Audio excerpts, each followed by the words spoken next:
We are now live. Welcome, Wizzy MoonChaser. It is great to have you here. Welcome to Bridge the Gap. My name is Holden Stephan Roy, and this is, in fact, a show where we take interesting people such as yourself and we try to walk through the story of your life to extract the knowledge nuggets that we can get from your various experiences, upon which I imagine your experiences are wild, right? Because you've been at, just to like let the people know that, like, sometimes you hear somebody talk and you're like, yo, Yeah. I don't know how this guy maintains the energy. Like, I do this thing, right? And we can all accuse me of having a flat ass, boring voice sometimes. Like, it has peak ups and downs. Wheezy's Yeah. like this nonstop, charged up, energizer buddy level of Right. energy, the ultimate fucking radio hype. Man, like, you could probably go on fucking Cameo and just be like, $50, I'll give you the best intro of your life. Yeah. Yeah. Well, you know what I'm saying? And I should have been doing that a long time ago. That's one of my biggest regrets. But in the defense of you, I think you're one of the best well-spoken hosts in the country. Like, fuck how your voice Country. sounds. Shit. Yeah. You know what I'm saying? I can say that because, I travel and I do this thing. Fuck how your voice sounds. You actually sound smart, and you are smart. So I'll take that conversation over anybody. You know what I'm saying? Like, some dudes, they may sound hype, but they're not saying nothing. And that's always been like coming into this. I was like, okay, well, if you're gonna be a broadcaster, if you're gonna be a podcast, if you're gonna be a host, what are you trying to say? You know what I mean? I'm hyping stuff on my shows, but I'm trying to have uncomfortable conversations with people in a fun kind of manner. Try to put my little South Park satire on it a little bit. I appreciate it. I like your energy. I've peeked in little pockets of the different things. I always like to go back when I look into people. Your recent stuff's cool, but like watching your 2018 views and things like that, but then to see the consistency over time is also wild. Like when you can go back and see that it's the same guy. You're also, just before we like really get into it, somebody that everybody that I've talked to speaks highly on your name. I didn't know who you were, to be honest with you, until fucking Lorelai. You did the thing with her, and she's like, yeah, I'm going by your crib, and I'm meeting up with Wizzy MoonChaser. And I'm like, what the fuck? Who is this guy? What is this? And then I'm like, what's this morning detour? They're on Cult Montreal's top 10 list. What is going on here? Who is this person? And it's a whole like universe that like is in this Montreal ecosystem of English media that people should know about. So for me, it's really cool to have you here. Yeah, likewise, man. Thanks for having me, man. And with that, to get started, in order to do the opening question right, because it still applies to you, you're connected enough to music and stuff. Yo, shout out Don Smooth for popping in. Yo, I saw you were chasing Don Smooth. Don Smooth's in the house. Yeah.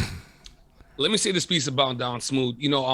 I kind of mirror a lot of things that we go through with guys in the States. And it's like, if we were in the States, Don Smooth would be my DJ Clue. He'll be my DJ Envy. He'll be my K Slay, my Ebro. Like, coming up, I had my radio. I was taping them off the radio. And I was like, yo, I can do that. Like, I knew I can do it. And for most blacks, the Anglophones, our mothers never took off CJD. CJD has played in my house since the conception of time. So everything about radio and structure and coming in and out, it's unconsciously in me. Like, I remember my radio in my house never turned off. CJD plays at my mom's house 24/7, 365, even on holidays. Like, she'll play her gospel music on another radio. So I came up on it. And Don Smooth was so instrumental for me because he's like, okay, he gave me something to aspire for. Don Smooth, Fluxy, the great Fluxy that's dead right now. But Don Smooth was everything to me. I think Don Smooth, he doesn't get enough flowers. And as I ascend into this radio thing, I'm always going to talk about Don Smooth. Don Smooth's the G. Honestly, he's the GOAT. He's my Jordan to my Kobe. The late great. He's another one that I had no idea who he was till I started doing this current run of interviews, and his interview was fucking amazing. I really enjoyed the experience. But with that, let's get this started, right? Because the way you started talking is going to tie into this first question still, I promise. But I do need to know, where do you come from in this world? Are you born in Montreal? Yeah, so a lot of people, they hear the American accent and they're like, yeah, you're from the States. No. I'm born in Montreal. I'm from Côte-de-Nage. I'm from uptown, the west side. So I'm near Coast and Catherine Metro. But what's interesting about me is that I've always been the kind of dude, like I ran with guys all over the city.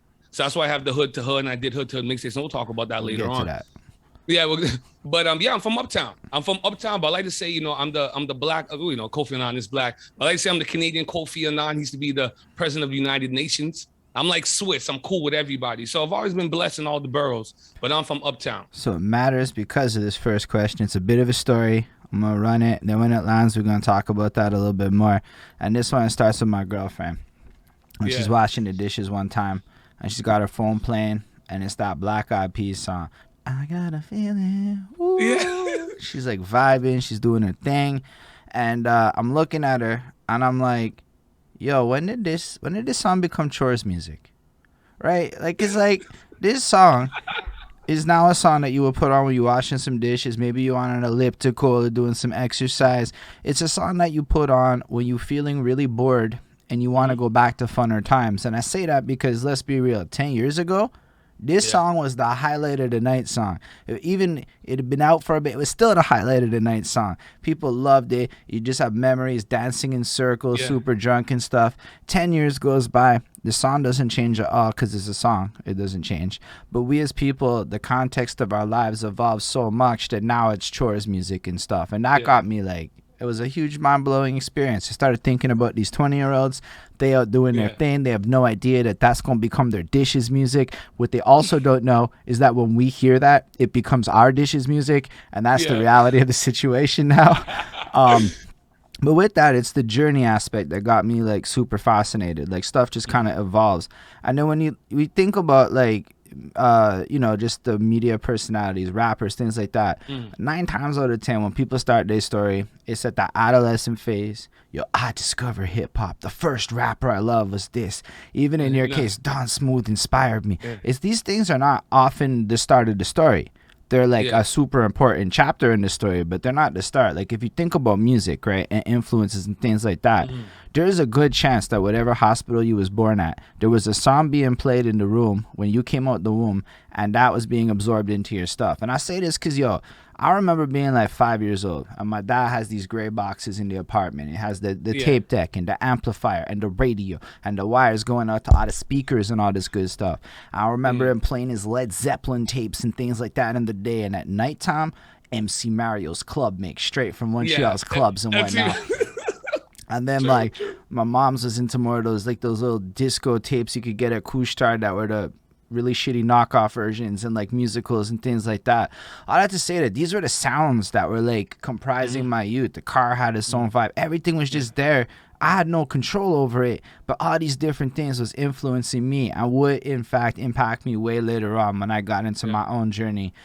So with that, I was hoping you could take us back to being the youngest Wizzy MoonChaser. Yeah, I got one for you. Yeah, that I you got could one for you. think of what it sounded like to be you, Yeah. the whole vibe of that growing up, especially just growing up in Côte-des-Neiges. You know, that's nifty. Yeah. So I'm gonna take you guys back to some.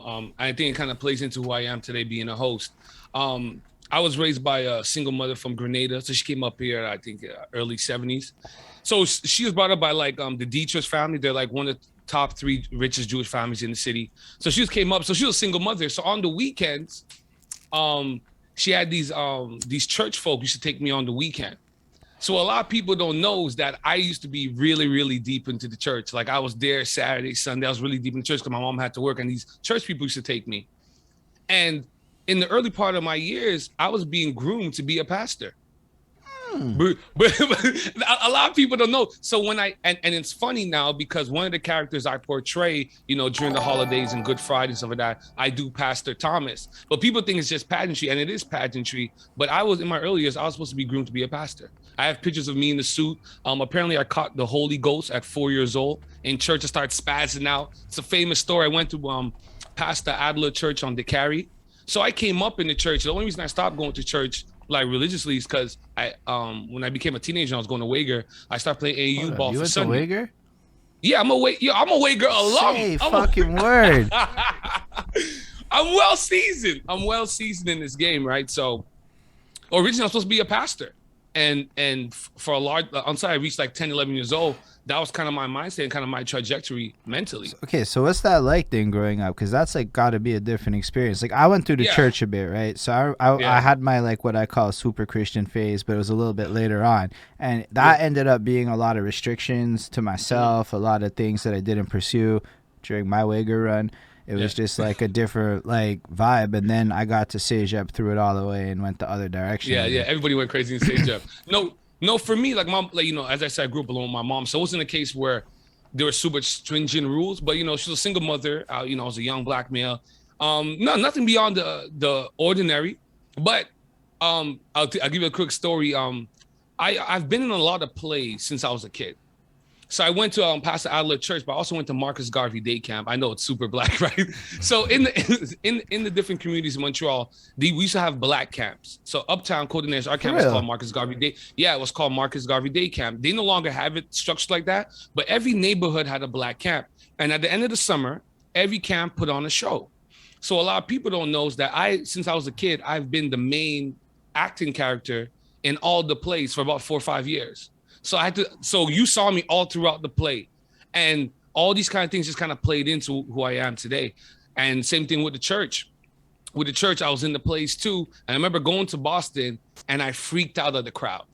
Up to this moment, I can still remember as a kid, maybe like 9 years old, 8 years old, still remembering the fear of going up on stage in front of this whole auditorium of black folks from all over the country. And I never did it. And it was one of my biggest regrets. Like even though I was like a kid, I never did it. I chickened out. The moment was too big for me. And still to this day, whenever I get nervous, I'm about to do a big show, I'm about to interview somebody important. Even before I do this, I still think back to that moment. I still go back there. I'm petty like that. I'll let nothing go. I think, a lot of people just want to glamorize their wins and the great things that they do, and few people want to showcase the L's, the losses. Times where they stumbled, and that was a time where I definitely stumbled. Even though I'll be at 8, 9 years old, I still vividly remember that, and it still fucks with me. Like I'm still pissed at that. I hear you. I'm gonna say, the fact that you were 9 years old in a position to stumble like that is legendary within itself. I would brag about that L any day of the week. No, I didn't like that L, but I love the church. Church girls are great. I love the church, man. Some wild times in church. Some of my first sexual explorations happened on church trips. Happened, downstairs in church when they had the main thing going on, and you kind of had that break between Sunday school and going back upstairs. Yeah, I remember vividly. But listen, man, it's the journey. Being me has been fun. Like being 35, I turned 35 maybe 4 weeks ago. And you sit back in your life and look at, yo, this has been fun. This has been real fun. Yeah, that's wild. I mean, honestly, my first experience was an elder's daughter, so I'm not gonna say I hadn't. But like, it's what it is. But yo, that's wild. You were at Wager at the same time as I was then, if you're that age. I went to Wager from 97 to 03, and then I got expelled my senior year. I got expelled. I don't know if you remember this math teacher we had, Miss Tien, a little short Asian teacher. I started in 2000, so I don't know. We were there at the same time, and you were there at a great point. I think by 2000 I was in grade 9, I believe, and that's when I went to my best friends one day and I told them, and this is dope.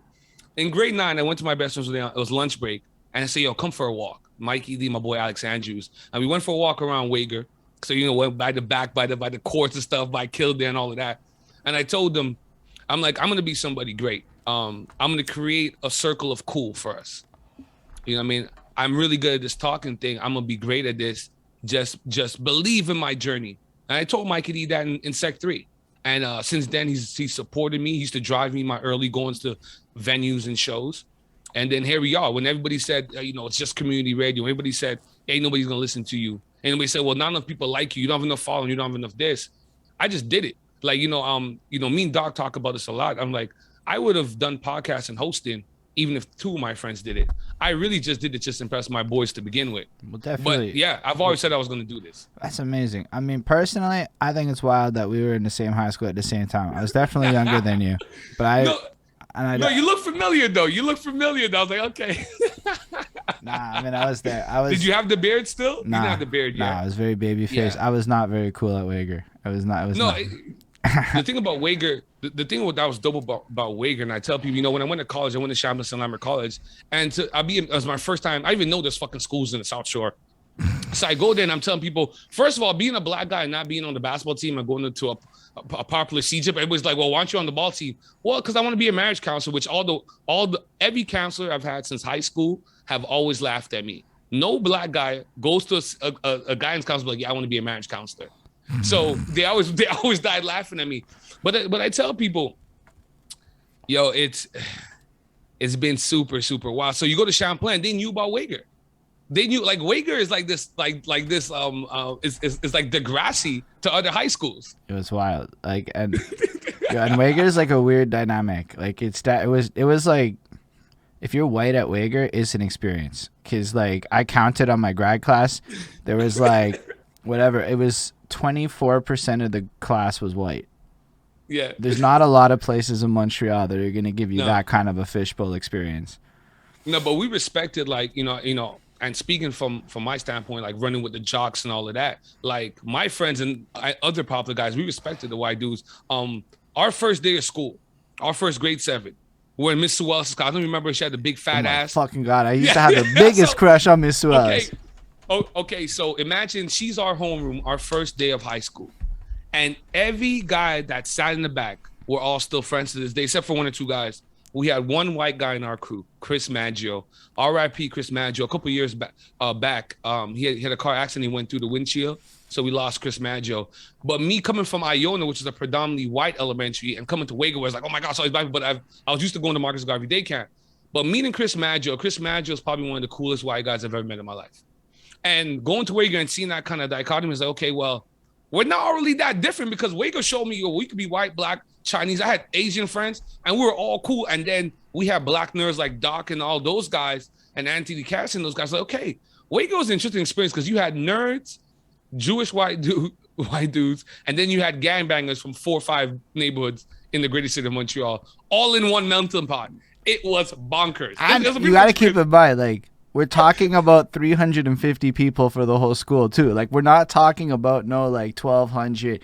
Everybody in that school knew everybody in that school. So one of the best experiences. What's dope about going to Wago, and I'm sure you took away some gems as well.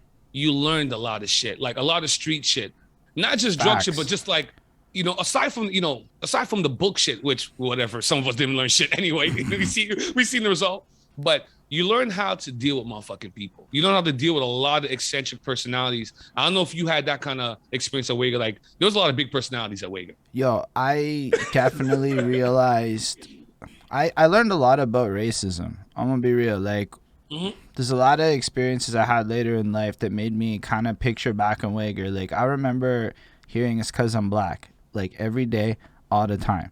Now, like, that's the type of shit where, like, coming from where I'm coming, I went to EBS in Montreal West, super white, everything in my world's like that, and then all of a sudden it's raps in your face. Yo, I don't know, I know, like, TOK songs and shit. I only, like, you know, like, there's these whole cultural avenues that got opened that when I got to Abbott, it was like, they all thought I was a wigger. Like, straight up, for like 6 months, that's what people would call me. Like, I didn't know how to speak white enough to blend in. Like, I used to walk around and say shit like Jaeger's boss.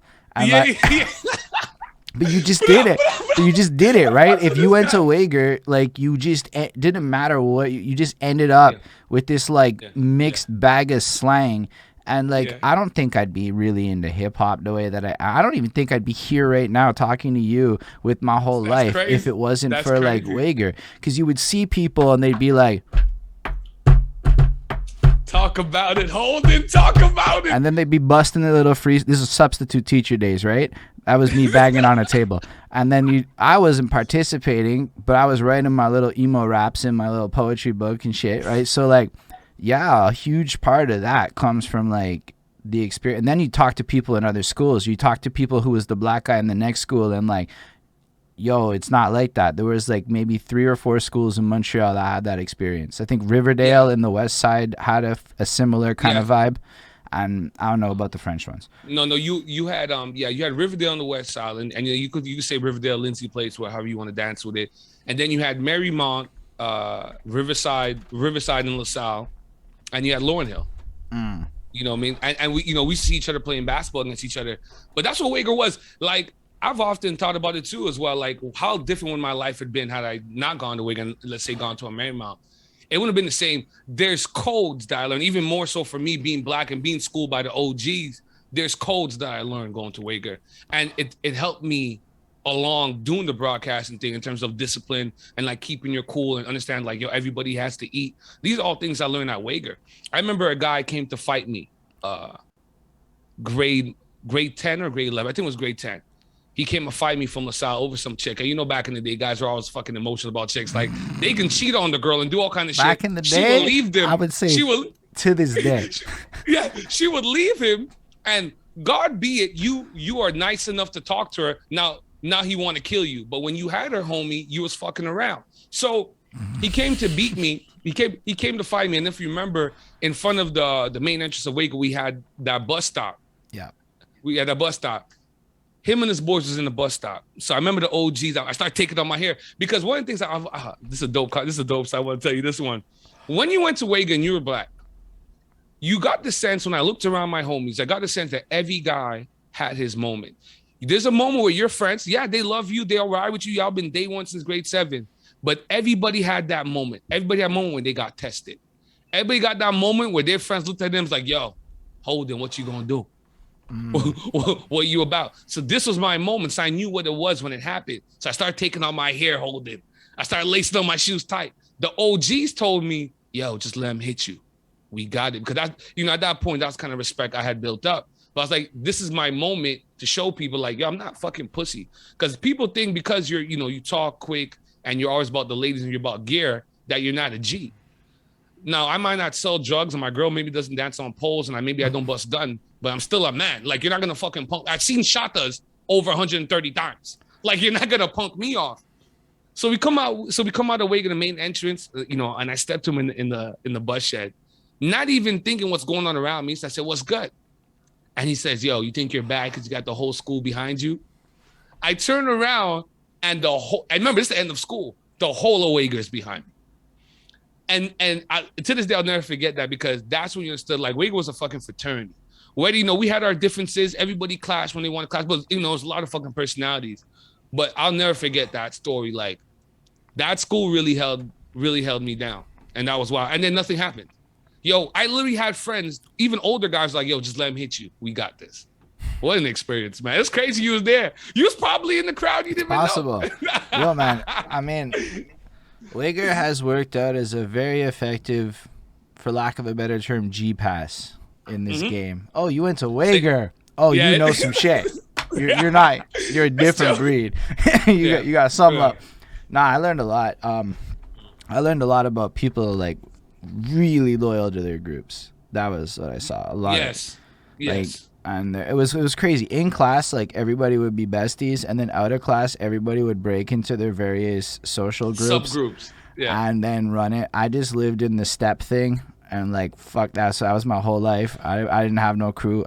Wager was not my favorite time. But like, it was like a great experience. But like, so when you're at Wager, then are you like connected to a bunch of the people getting into hip hop and stuff? Because there's a lot of hitters then that are at Wager, maybe a little older than you or around your grade. Yeah, so what was dope about Wager is that I had older cousins in every grade, male and female. So I was always ingratiated. Like, one of my cousins now, he's a big DJ. DJ Starq is my blood cousin, and he's a major DJ. He travels the world and plays. So I've always been in the dancehall scene and the hip hop scene, and it was in high school when I really started to understand the music. I'm talking about like when the blunt hits you and you really start to understand what the fuck Jay-Z was talking about. And that happened to me when he dropped The Gift and the Curse. I was smoking with some dreads, and this is the early years of smoking blunts. I remember I started smoking weed when I was 13, legitly on my 13th birthday. It was like one of these rites of passage things in Uptown. And I remember smoking a blunt a year or two later and finally understanding the music. I was like, okay, I've plateaued to this level of euphoria now where I can understand what the fuck is going on. And yeah, man, I've always been deep into the hip hop, into the music culture. Like, I wish, Holden, that I could rap. Like, my whole life, I wish I could have rapped. But that's kind of how I got into broadcasting and got into podcasting. It's through these little rap sessions I used to have by my boy, Big Brick by Rodney's house. we used to rap in his basement, in his mom's basement of his triplex. And it started just like exercise, just a vent. And then that just kind of built. So all these guys can rap, and I've always been good at doing the intros. So that's where that comes from. So all the hypes you guys see, I've been sharpening this knife since Rodney's basement, since JD's side room. So that's kind of how we got started. So those guys rapped, and I did the intros. And later on in years, it translated to me hosting shows and traveling and doing that. So in a sense, you're like the Flavor Flav of the squad. Yeah, exactly. I've always been the hype man. I say that with like all respect now, right? Like at one point, maybe I might have been like kind of dismissive of that role, but yo, it's actually one of them. It's like the bass player. You don't really understand how important that role is on a live performance. Like what a hype man's supposed to do. Not a guy behind you doing that. And I'm telling you, what a hype man's supposed to do is keep that crowd alive so you can focus on rapping or whatever you got to do. And things like that. And like, I mean, I heard you're a hype man. Like you're basically 2 steps shy of a WWE announcer with the way you come in with it. Like I could picture you in one of them games like, so-and-so smashed him with a table. I'm like, fucking A. Yeah, but, over the years, people have asked me, yo, how do you get that hype? We used to do a lot of shows and put them out way before, everybody started podcasting. And people used to tell me, okay, one, you're writing everything. And I do write a lot and I lose a lot of papers. I have like little post-its everywhere. My girlfriend buys me all these books, but I'm always cooking up shit. And then dudes are like, okay, you guys are getting high and fucked up at like 3, 4 o'clock in the morning. That's how you get that hype. And what people don't know, a lot of shit you guys see, I'm doing that coming off a double of working or lack of sleep, and I just get up and do like the morning detour. We do that at 7 o'clock in the morning. I finish work at midnight the night before. I don't get to bed till 2, and then I get up at 5:30 to do the show at 7. So, for example, the show I did yesterday, the Donda episode, I'm fucking hype as shit. That's based on the love of hip hop. That's based on the love of music, the love of what I'm doing. I had 3.5 hours of sleep, and I did that. That's incredible. I'm miserable if I have 3.5 hours of sleep. But I'm miserable too, Holden. But this is my one gift. This is my one gift. Don't get me wrong. Somebody's like 7 a.m. That's the time. I begrudgingly figure it out. It might involve some THC and caffeine combinations, but like that's just neither here nor there. You see the problem with the weed with me.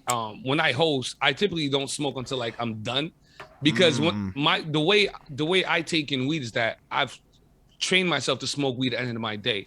So when I smoke it before I go host something, my mind's thinking, okay, to come down, not to go up. So when I go host stuff, I'm clean because I don't want to be faltered. I don't want to be swayed. I want to give you that moment. And that's what I'm trying to do. I'm trying to make sure everybody gets that moment when you hear me. Weed just makes me listen way fucking better. I know it might not supposed to be, but I trust if I was sober, I would have a harder time letting people finish their sentences.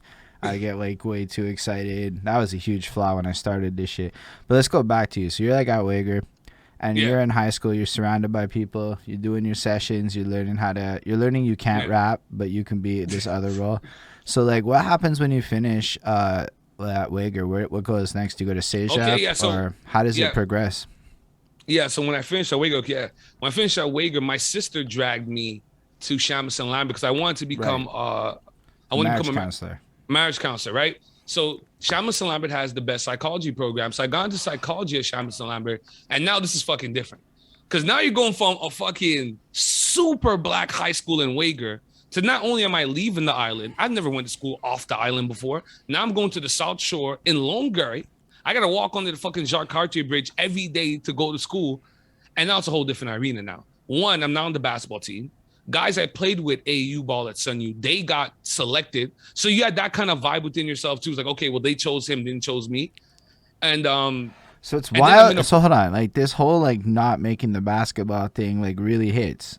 Like, no, it really hits. You know, listen, man, I have friends that play in the NBA. I have friends that have made money off doing it. And I understood the mentality that you need to have. Like, I love basketball. I love coaching basketball more. And I've coached AAU basketball. I've won the major tournaments in the States.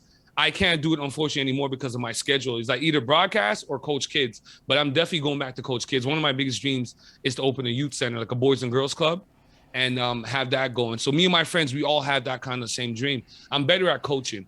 But back in those days, yeah, man, you know, you played with guys. Obviously, guys were better scorers than you, but nobody had more heart than me. I was like Ron Artest and Dennis Rodman rolled into one. Ask anybody that saw me play ball back in the day, they'll tell you, I was Ron Artest before Ron Artest. I went ham everywhere. So we were in the States, in DC, in New York. I was fighting niggas. I didn't give a fuck. Everybody's like, oh, you guys are Canadian. You guys speak French. You guys live in igloos. I'm like, no, we don't. Hold up, you got to tour playing basketball when? In the summer for Sun Youth, the traveling team. We got 1 year, the summer that led up to 9/11, I was in Connecticut at the St. Thomas More prep school. So the top basketball players, high school players around the country, about 240 of us, were at this prep school for 7 days, and we're trained by some of the best D1 coaches. And yeah, it was amazing. I roomed next to Paul Pierce's nephew. So Paul Pierce's nephew was my neighbor, was my roommate, or whatever. He bunked next to me. And yeah, I played against some real dope guys. He told me stories about Vince Carter and Tracy McGrady and shit like that. The best basketball I played was that summer in the States before 9/11, and nobody ever got to sub, besides a few guys that were with me from Montreal. Yeah, that's wild. Still, I mean, just cool that, like, you know, but like, I know people that never left, right? Like, they just never go nowhere. Like, I don't think my mom left Pure Farm much in the last 10 years, kind of thing. Like, so like when you hear about the opportunities on how like getting ingratiated into basketball can lead to travel to like nifty shits, giving you, it's fucking wild. Like those experiences are often tied to people who have higher ambition. People get to travel. I wasn't even looking at it like that. I was just like, because I was never a scorer. I wasn't a guy you gave the ball that, okay, Wheezy's gonna go kill it. You know, my original nickname is Turtle. I'm a lockdown defender. I'm the guy you send and say, yo, Holden is their guy. And I'm guarding you 92 feet the whole game. I'm up under your ass. It's a different kind of mentality when you know you're going head to head with somebody, full court for the whole game. That was my basketball journey. And every team needed a guy like that. Every team needed a Dennis Rodman, a Ron Artest, a dirty worker. And that's who I was. And that translated in the game in the States. But unfortunately, when we got to CJEP, they didn't, I wasn't selected. So I still went to school because, you know, I was fucking smart and I just kept showing up. It's like at some point, you know, I'm gonna figure it out. You know, leaving Wager, all I thought about was just wearing Jordans and dating light-skinned chicks. And then I go to college and it's like, okay, this whole new world opens up to me. Oh shit. It's different. You go from a serious black high school to a fully white CJEP. There's girls from places I've never seen before. Well, at the time, Trois-Rivières, Saint-Hilaire, all kind of shit. I'm like, and they have no idea where the fuck Holden is. They're like, I'm like, they're on the metro line. They're like, that's crazy. But it was a dope experience. Going to CJEP and Sham Salama was the best experience of my life. It sucked the first year. Those first 2 semesters sucked. Just kind of adjusting to who you are and how you fit into the school. In my second year, I saw an ad for Champlain Radio. And, you know, I didn't think nothing of it. I was like, okay, whatever. And I signed up for it. And I went to the first meeting, obviously the only black guy there. And now I was part of the radio club. And just let me say this. The only black guy shit never fucking bothered me. And I'm gonna tell you why too when I linked up with these guys from the Bronx. But the only black shit I never look at shit like that. I'm just happy just to fucking be here. If you know what I'm saying, like if I'm good, I'm just happy to be here because I always knew I had the talent. So I joined the radio club and I'm in there and yeah, so my slot was Fridays from 1 to 3. Champlain St. Lambert has a room called the Band Ring. It's kind of centralized in the middle of the school, and that's where all the Italians hang out. So they have a studio, fully run studio in the back, and there's BRDinis and tables and stuff like that and arcade games. All the Italians always hung out in there. But on Fridays from 1 to 3 o'clock, I was the DJ. And this around time 50 Cent was doing his run with the mixtapes. So all the Who kids, all the K-Slaves. So imagine this is a white CJEP in South Shore, and all you're hearing on a Friday afternoon is, woo, kid, 50 Cent. And I was killing it. And for my God, that was okay. I had the buzz. So is it like, was it like, because like Abbott had a radio station and it was like you could hear it at Abbott, but it wasn't like on air. Was it like on air? Or was it like just it wasn't on air, but wherever, if you were close enough to the Band Ring, like there were speakers and whatever, if you're close enough, you can hear it. And it was like, remember, the Band Ring is about 10 steps from the cafeteria. It's around the corner from all the little clubs. So I was in the mix, But I was just doing it. I wasn't even fucking thinking about people listening or do people like it. I was just happy with the fact I'm at this white CJEP. I'm in psychology. There's only 2 black guys in my program, 6 guys, 47 girls or 42 girls. What? Yo, Abbott psychology was not that nice of a split. Psychology was mostly girls at Shams and Lambert. I was the only hood nigga in the program. Like when I graduated and I hit the podium, everyone's kind of like, the one black guy graduated? Yeah, nigga, I fucking graduated. And I wrote my thesis paper on prostitution. My original thesis paper was on social exchange theory, and they failed me. I was too avant-garde for them at that time. What was your first paper on? It was on the social exchange theory. And what was this for? Which course? In psychology, you got to write a 22-page thesis paper to graduate. That's the fucking, you do advanced QA and then yeah, I did. Or you don't have to if you do an experiment. If you do an experiment, you don't have to do that shit. I wasn't even thinking that. I was like, okay, fuck it, I'll do the paper. So, but back to the radio thing, yeah. And I wasn't thinking nothing of it. I was just happy to do it. I was just happy to be able to express my culture and what I like, which was fucking deep New York hip hop shit. I came up on how are you getting plugged into that being in Montreal? Is it because like at this point the internet's starting to come to fruition, or like did you just have plugs to this? To what? To like deep New York hip hop. Oh, I forgot. My godfather has always taken me to New York since I was a kid. So a lot of us in the black community, like we had this relationship. So you do Toronto for Carabana, and most of us always did New York for Labor Day. New York for Labor Day, then you went back for Thanksgiving, and then sometimes you go back for Christmas. I always did that with my godfather. It's always been instilled in me that end of summer, we're gonna go to Labor Day, you save up your money, you can go on Flatbush, you can buy all your fly shit, and that's what the fuck you're gonna wear throughout the year. So I did that, and I'm half Haitian by group of my mom. She's Grenadian, and I met the Haitian side of my family. I've always known who my dad was, but I never met my sister or my brother from my dad. When I turned 15, I met them, only to find out that where they hang out in New York by my aunt's house, it's down the street from where I always was staying with my godfather's family. So everybody's mind was blown. Like my whole life, my other part of my family was just down the street or a couple blocks away.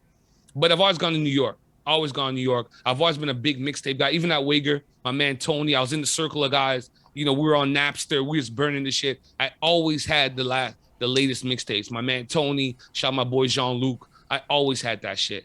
I love that shit. I live a fucking deep hip hop New York shit. I came up on the locks. I taped the locks off Don Smooth on K103, and I played that shit every morning before I went to Wager. And every morning, just in my head, you know what I mean? Like, watch out for the niggas you come up with, you know what I mean? They're the first ones to rat you. Like, Jadakiss was just in my head the whole time. And you put that plus Wager, and plus you have older cousins and older brothers that are established within the game or whatever social structure people want to frame up of popularity. Yo, you can only come out one way. You can still come out a fucktard. I got family members I don't talk to, and, you know, we had similar upbringings. They shitbirds. Yo, people should just say fucktard. I think that would get past all the censors. Like, there's nothing about that. I think it communicates. That's offensive. It communicates everything everyone wants to say, but it's safe. Fucktard. Yeah, fucktard. Fucktard. So story's crazy. So yeah, that's where I come from. I've always gone to New York at least 3-4 times, and then in my 20s, by the time I was halfway done CJEP, I started dating, I call her my ex-wife now because we were together for 9.5 years. I started dating a girl that used to be at Wager, and she left in Sec 3 or so. She left for Connecticut, and I started dating her for 9.5 years. My whole 20s. Wait, she was in Connecticut while you were dating her? She was in Connecticut, and I was in Montreal, and yeah, I was dating her for 9.5 years. Say a word. That's some long-distance shit. Yeah, before it became a thing, I was doing it. So I was going down there at least 2-3 times a month. Twice a month, and then she'll come up when she come up. Yeah. Holy shit. So I was with her from the time she graduated from high school, I think that last year. Then she went to university at Albus Mannings College, which is across the street from Yale. So I used to party with fucking Ivy Leaguers from Yale in the club, drunk and shit. I have mad stories. And then she interned at Sony, and now last time when I left her, she was at when we broke up, she was at the Associated Press. So I went through that whole journey. So that's a lot of, like, I've had dinners with I've had dinners with with rich elite black girls that date guys that go to fucking that go to school with fucking Martin Luther King's son and all these other fucking people that date guys in our age group but they work on Wall Street, and I'm some dude from fucking Côte d'Ivoire. That's always been the story when I tell they're like, what do you do? We hear you're from Canada. I'm like, yeah, I'm from Montreal. It's like so everybody's like, one question is like, oh, when are you moving? And it's like, yo, where are you from? I'm like, I'm from Côte d'Ivoire. They're like, what the fuck? From Côte d'Ivoire, and I've done some dope shit. And I've always represented, a lot of people tell me, oh my gosh, I've had to fight people in the States to convince them that I'm from Montreal. I was in Philly one time, and these girls were like, no, there's no way you're from Montreal. I'm like, yes, I'm from Montreal. Like, no, you're from New York. You're from New York. I hear the accent, B. You're from New York, fam. I said, nah, I'm from Montreal. I'm proud to be from Quebec. I think we have some dope people here. And I think a lot of people have a lot of misconceptions on all levels, hip hop, business, all kinds of levels. They have misconceptions about us. That's why I pride myself. I'm good at hosting. I'm good at doing this radio shit. And I make sure I do that well. So nobody can say we don't lock down radio, because I'll fuck anybody up in the country on the radio. Toronto, Vancouver, Halifax. We represent on the radio. Yeah, there's a lot of talent here on the radio. Yeah. I mean, if you like take if you include the whole podcast sphere, like, I don't know, man. It feels like there's just a few players. Like at first I was like, where the fuck is anybody? But then you start digging, you start looking at the list and shit. You're like, oh, actually, there's quite a lot of stuff. There might not be a lot of hip hop stuff per se, but there's a lot of stuff. Like, shout out like Skin Deep and the fucking Geektastic Cypher and everything they're doing there. That shit's like lit, and they're like a group. And I think your guys are linked up with them, right? Like, So Skinny's another guy, and this brings it's this guy. I knew doing this show with you was gonna be magical, because I love how everything kind of keeps going back to Wager. One of the things I always just tell people is that no matter who you are and what your status is, just treat everybody the way you want to be treated. And as corny as that sound, I'm gonna show you how that formula worked. I never looked down on Brian and those guys, even though I was a jock, I played ball, and Brian and those guys, they were nerds, they were black nerds. So when my other friends dissed them, I was always cool with Brian and them.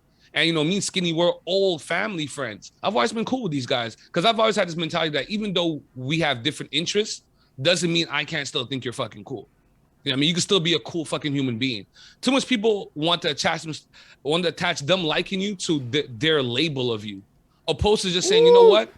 Holden is just a dope human being. Like, I just like, and this not no spiritual shit, no energy shit I'm talking about. Just like on a human to human level, I thought Brian was a dope dude. I thought Anthony Casson was a dope guy. I thought Skinny had a good soul. And Skinny came to me one day, he's like, yo, we have this collective, and we'd like to bring you in. It's me, Doc. And I say, yo, I said, I respect y'all so much, because I remember watching them on CJLO. I'm like, y'all niggas are so smart. I felt unworthy to even be a part of. At the time it was Franklin Armstrong. Now we're Free Agents Media, but it's the best decision I ever made. Joined them. I'm part of the collective. The smartest group of guys I've met. It led me to you as well. I think we have in Montreal some of the best hosts. Period. Some of the best content creators on the mic. Like, you're great. I'm a big fan of yours. I'm happy I found it. I love the title Behind the Suit, and you're great, because what adds to your genius and what people like about me as well is the ease of it.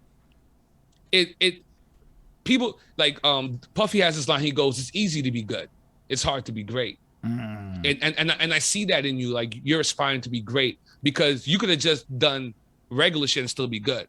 But I see you're trying to reach on, go outside the box, and try to get these other interviews. You could just interview people that do things that you're more interested in, but you still try to go outside the box. And that showed me, okay, he's trying to be great. I fuck with those kind of people. It's easy to be good. A lot of people are good at shit. Well, it's like, especially, okay, like, I mean, honestly, interviewing is one of the most selfish actions I've ever taken in my life. I'm going to be real with you. No, I hate it. Well, so, like, here's what it is, though.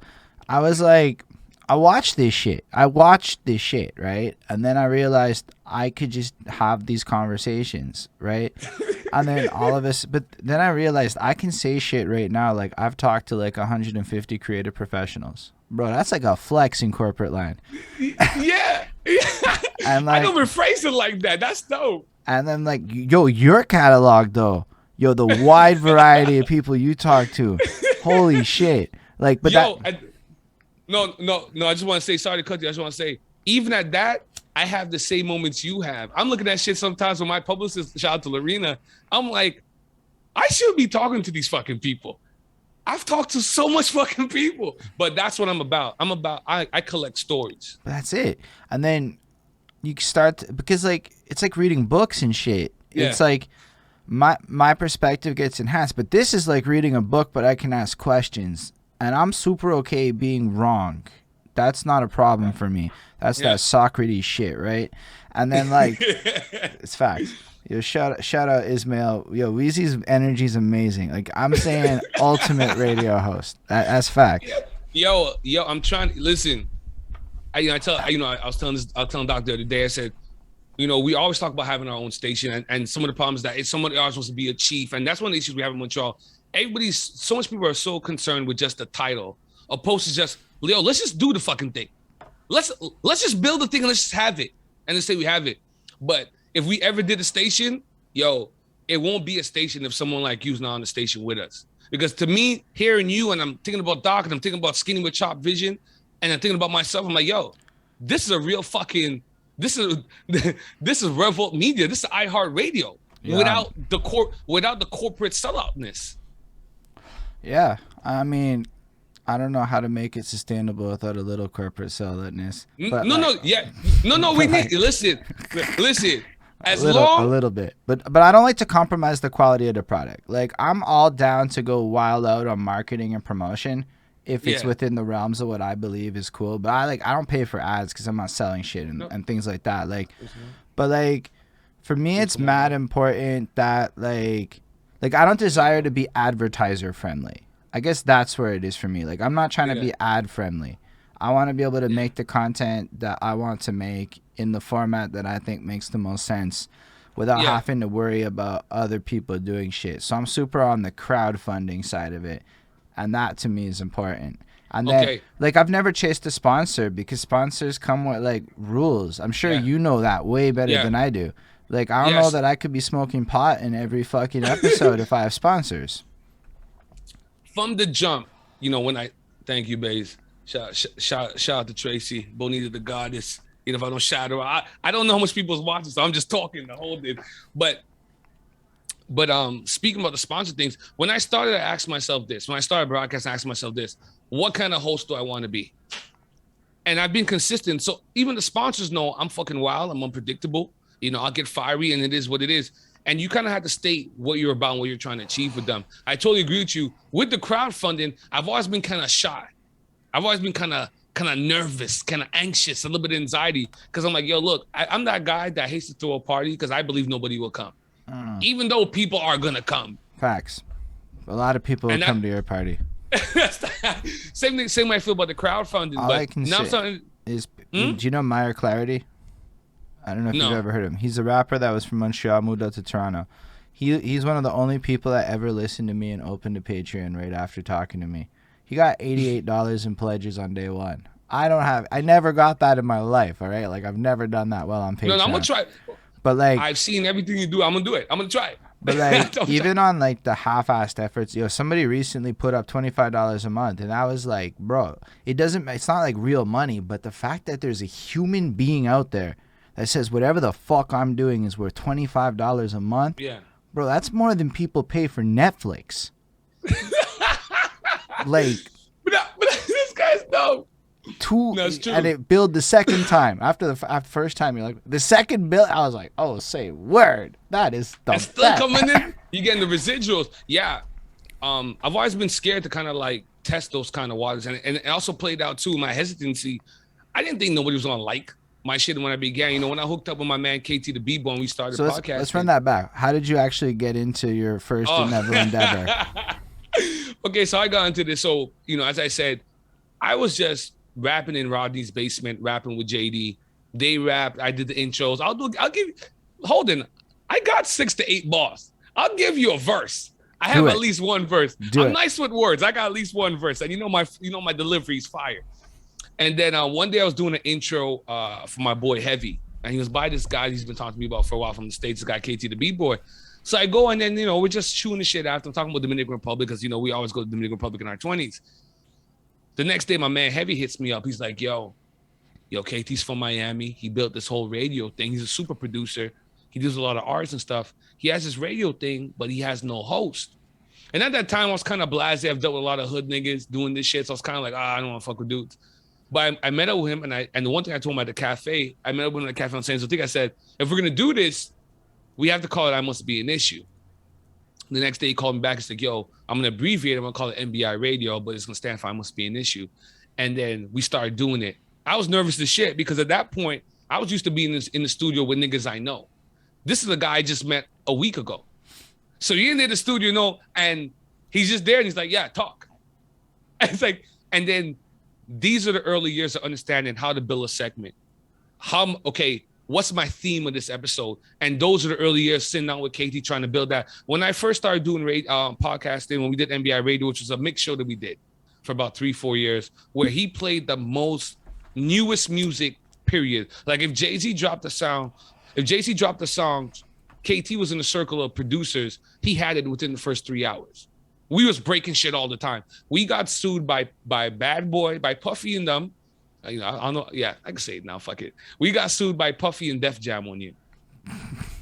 That, you know, and this is about 10 years ago. We got Puffy and Def Jam both sued us. Companies in the UK tried to buy our show. It wasn't enough money. Oh, wow. And this is when you say tried to sue, as in they didn't successfully sue? Or? They sued. We had to pay them. So okay, let's say that happens, right? Because people talk a lot of shit about that sample shit, right? Like, yeah, they don't play with samples, bro. Shout out Lemeth for the raid. So let's say you put out, because I just put out some shit with some samples to test the waters in Spotify. Honestly, I don't really give that much of a shit. They're all low key. It shouldn't be a huge issue type thing. But how much is it? like if you can say a ballpark. Listen, I hope my man don't kill me. I think it's been 10 years. I think Def Jam was like 3,500 at the time, so about 10 years ago. And I think Puffy and Bad Boy, they wanted 5K. I think we must have played something that shouldn't have been played. Like we must have played something way too early. So, but this was our mix show. So I spoke 8 times throughout the mix show for 1 minute. And then, it expanded to a little bit more as I got more comfortable. But when I originally started writing the shows, I used to write a whole sheet of paper to talk for 1 minute. And then he taught me that you have to learn to say more with less. You have to understand to kind of get your ideas in there. This is radio. You got to try to understand, like you're trying to get a lot of shit in there, be a little bit more tactful with it. Because KT is not only a super producer, but he did the comparison of Hot 97, but in Miami. He had a show on that. So when you say that, you're basically saying apply concepts like brevity and like be a little more concise with it. Yeah. Don't be as rambly as you might want to be in the podcast format where it's like, ramble away, it's all good, nobody cares. This is way before podcasts blew out. Like this is like years before that started. And my whole mentality at that point was like, okay, well, let's try and see what happened. When we started doing that, Obama was a couple weeks before Obama was going into office, inauguration. Because our first episode was called The Inauguration, and our second episode was called The Crusade. So that's when we started. So that's how far back that is. So he had 2 terms and we had Trump. So it's over 10 years ago. But he taught me like, and then you have to start thinking to yourself, I'm just talking to myself. So I start creating characters, even though you guys listen to the audio. So I created a studio engineer called Jose, just to make it more interesting. And that's be like, yo, so the show would start and I'd be like, yo, Jose, bring the Henny, turn the lights low. Okay, turn me up. Okay, we good here. He never existed, but people thought he was a real person. So I've always liked pageantry. I've always liked to create shit. I thought it was dope. Which makes a lot of sense because you was the big time playman in the church days. No, the black camps. I grew up like in Coast Service, right? Like, so I grew up in the white version, and I had no idea that there were black camps till today. I mean, I went to EBS. I'm all around this area my whole life up until I'm like 16. No idea. Anyway. Yeah, Marcus Garvey Day Camp. So we started doing that, started creating these characters, and I was like, okay, well, now people are liking the show in the States, in Canada, in the UK, in France. I think they played me one time in New Zealand, and it's like, yo, I'm just a dude from, and once again, I'm just a dude from Golden Edge. Okay, so people really like this. Then every year I just started taking it more and more serious. And then you start to take yourself a little bit more seriously too. So, okay, I can really do this. But hosting radio shows and podcasts is it's a very, very interesting process. A lot of people think, oh, it's easy. A lot of guys come to me, oh, it's easy. You're just talking. I'm like, oratory. That's me time, like, you're just talking. I said, Holden, you're a great example of this. Oratory discourse is one of the most criticized forms of anything because people are just listening to it. They could play you back all the time. When you play a sports game, whatever, it happened, whatever. But when you say something, people could play it back. They could play it back. They could analyze it. Hold on. Holden's tone is a little bit aggressive here. I think he's a little bit more passionate about this point of view. When people could play it back and point out and then create these reels, you know, that's one of my nightmares. Someone's going to create these reels of all the fucking snafus and bloopers I have. Dude, I used to review... Which is fine because we're human, right? Bro, but I used to review hip-hop albums, right? Now, you got to imagine it. As much as it might be kind of progressive today, in 2017, when I'm talking about gangster rap in the hood, bro, it's as white as you can picture. And it's just as bad as you can think it is. And that's still on the channel because, I don't believe in taking shit down. It's about showing your growth and evolution. But if somebody really wanted to do that, I'm going to look like the whitest motherfucker you ever done seen talking about rap. Yeah, but you have space and time, and then you have who you are now in this moment. Yeah, of course. Like, it actually works in your favor that you were so horrible or you said some wild shit. Because look at you now, be like, oh, fuck, it's not even the same person. That shows your growth. I bet you the same thing would be said about you and hold true. Oh, for sure. Because, like... For sure. When we started, so from the Mix Show, we did a splinter show called The Gray Zone. Now, everything on the shows, I Must Be an Issue, when I came up with Unicorn Killer, Mr. Confidential, Wizzy MoonChaser, when I came up with all these things, these are all just derivatives of my womanizing lifestyle at the time. Because at the time that you're hosting shows and doing podcasts, you're getting more popular, you're getting better looking, and you're wearing better clothes. So all these things are happening to me at the same time. We creative. I never really thought about it, but I guess, obviously your name's not actually Wizzy MoonChaser, but like, how did you come up with these different names? What are the different characters? Like, I know you like pageantry, but like, in my case, the identity just ended up being, I'm going to triple the fuck down on myself at the max, like to the point where it's my government name and shit. Where like, how do you get to the point of what are the different characters at this time, if you can remember them all? Yeah. So Wager again. First day of school, Wager, I come off the bus. The OGs from my camp call me Turtle. So ever since then, there's still people to this day, they don't know my real name is Ian Thomas. So they call me Turtle. And then by grade 8, I was like, okay, you know what? Instead of trying to like change people's views, let me take what they're calling me and let me own it. Let me make it even more lit.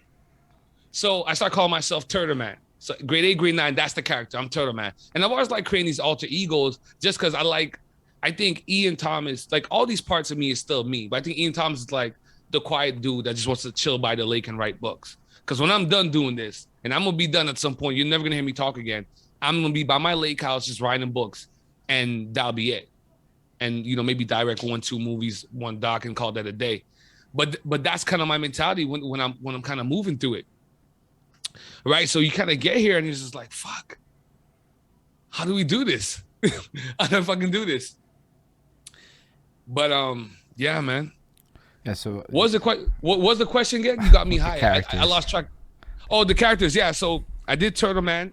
And then I was like, okay, well, I'm the type of person I get annoyed with shit. Like, if I'm saying it for like a year, I'm like, okay, we need to have a certain evolution with it. So I'm like, okay, my middle name is Wilfred. So I said, okay, I'm gonna call myself Turtle Man Wheezy. And I always tested out on my white friends because I understood this about watching shows like Survivor. You need to have something that has a little mass appeal. If they like anything, your name, because your name is what's gonna reign.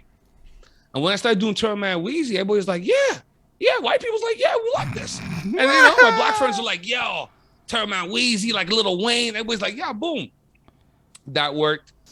We got to college now. I'm like, okay, I've been in the cocoon now. What's my butterfly version? I'm like, because I'm looking at mixtapes. I'm looking at, okay, there's always a new, Lil Wayne's always coming with a new installment. And that's kind of how I always kind of built it. kind of like how they do mixtape, how they have different installments. Lil Wayne had Dedication, then he had The Drought. You know what I mean? So then I said, you know what? Let me call myself. And then I'm born in July, so apparently you're a moon child. So I said, let me call myself Wizzy MoonChaser. I was like, okay, maybe that might be too wild. And I'm thinking to myself, Holden, okay, when I become a celebrity, what you know, Puffy, Wizzy MoonChaser, does it sound, you know, are we sounding good together? I said, you know what? I like it. Let's work with it. And it's so with people. So I became Wizzy MoonChaser, and that became my main stage name, my main podcast name. And then at the height of my womanizing, I was like, you know, I want to create a darker character. And like, this the one that really says some real fucked up wild shit. And I brought him to the gray zone. I came up with Unicorn Killer. 2 years later, there's unicorns everywhere. Puffy's doing unicorns, Walmart selling unicorns.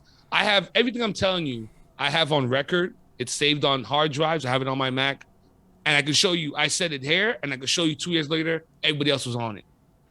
Everybody started putting unicorns and everything. When I came out with Unicorn Killer, it just rings different. It just rings different. I think maybe last year I did a show and I said, I broke the window. I'm gonna put my cape back on. I said, for one night only, I'm gonna bring back the Unicorn Killer. You know what I mean? That was the height of womanizing. That was the height of like, yo, I'm feeling great. I got fly shit. I have a little bit of notoriety off this podcast, mix show shit. And I got the hardest fucking name. I'm Wizzy, Unicorn Killer. I must be an issue? Who the fuck is this guy? And then right before he started doing the radio, I'm talking with my man RG, shout out to RG Music. I was like, I'm the fucking biggest Kobe guy. Like, I love Kobe's vibe. And I was like, yo, I'm the Montreal Kobe Bryant. They know that I'm nice. They hate that it's me. Rick was like, that was it. Shout out to my man, Joe Black. Joe Black has been the way, it's been a lot of Joe Black sessions when I come up with all these names. And, you know, the Black Dr. Phil, you know, whenever I do a lot of episodes with women and we're doing a lot of advice and we're sharing and we're opening up, I do my Black Dr. Phil. I got a park ranger Wheezy when I get on my outdoor shit. So that's pretty much how I come up. I think it's more fun that way, just the pageantry of it. You're like a one-man variety show. And I like but I'm having fun by myself. Nah, I hear that though, because like this is definitely an isolated experience for as social as it may be. You ultimately spend a lot of time sitting in a room with a or it might be with the same people over and over and over again, and that's it. That's the experience, right? And it's dope. I love it, but like it's definitely like you gotta kind of come up with ways to like grow it and make it more interesting. And it's like, cause if you don't feel it, nobody else gonna feel it. Yeah, and no, like, you're definitely right. That shit resonates. Like I know that like certain types of content gotta get deaded if I don't have the passion for it, cause like it's not gonna work. Like I'm not gonna do what I'm supposed to do, and it's gonna show over time, even if you can fake it here and there 1-2 times. Yeah. But so like you said it, man. If you don't believe it, you can't sell it. Like I've dead mad shit. I was like, nah, this wasn't the one. And people have gone mad with me and not talked to me after. I've deaded whole projects because I like to pride myself when you put your name on something. You know, when you put out anything, whether you're feeling it or not, like you have to go all in. You like this is your name. You have to go all in. So I've had to dead some projects for whatever reason, and you know a lot of people don't like those decisions. But you have to be fucking selfish with yourself. You can't let people ride on you. You can't let people take advantage of you. And that was one of my biggest things coming into this entertainment business. I know in life you gotta take some shit sometimes, to move the fucking kick the tire along, to move the fuck along. I get that. I understand you have to kind of create your own line where people understand, this is disrespectful and I'm expecting this side of the line. But also too, like, you can't compromise shit. You can't give nobody shit. If you understand, and that's why I love Kanye so much. Some people don't like his antics, something like this. I find specific things within people that I like, and I ride with that. I love that Kanye's about imagination. I love that Kanye's about creativity. I love mostly about that Kanye is 1,001% convinced that he is following his path. And I feel everybody should be as passionate about whatever they're doing. And that's what I'm about. Honestly, simple as that. I can say flat out that Kanye West has been one of the biggest inspirations to me. It took me a while to actually come around to his music, to see his brilliance. It was more him that I took inspiration from. I saw this interview he did in 2012 or 13 where the basic premise was, I'm more than a rapper. Go fuck yourself. I don't just put myself in that one box. I seen that. And then that was back when he was kind of dabbling in becoming a fashion and everybody's making fun of him. Now he's worth billions of dollars for believing in himself. And I don't know, he's definitely like out there, but like, you know, it's ironic to me how the same people calling for mental health issues will be the first people to put that man on a crucible and crucify him or whatever. I don't know if that makes sense. But like, no, for sure. They don't know what the fucking to do with Kanye. They don't know what the fucking do with Kanye because you've downed him, you've dissed him. He's played the underdog. He wasn't even supposed to be a fucking rapper. The fact that he's won Grammys is like, oh fuck. He wasn't supposed to be a fucking rapper. He was the guy making beats. Do you know how much guys that I've seen in studios, amazing beat maker guys that wanted to rap, have never made it? Everybody has studio stories like that with guys like that. Kanye really did it. Then he said, you know what, Holden? That's not enough. I'm going to create one of the best shoes ever with Nike. And then, you know what? I felt that I gave me enough creative thing. I'm going to leave that. You know how much dudes would have took that Nike situation that Kanye had and be like, you know what? I'm good with this. You know what I mean?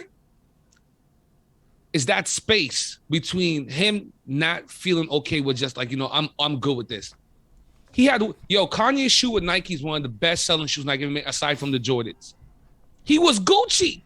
He said, you know what? I want more control. I feel I want to have more me in the project.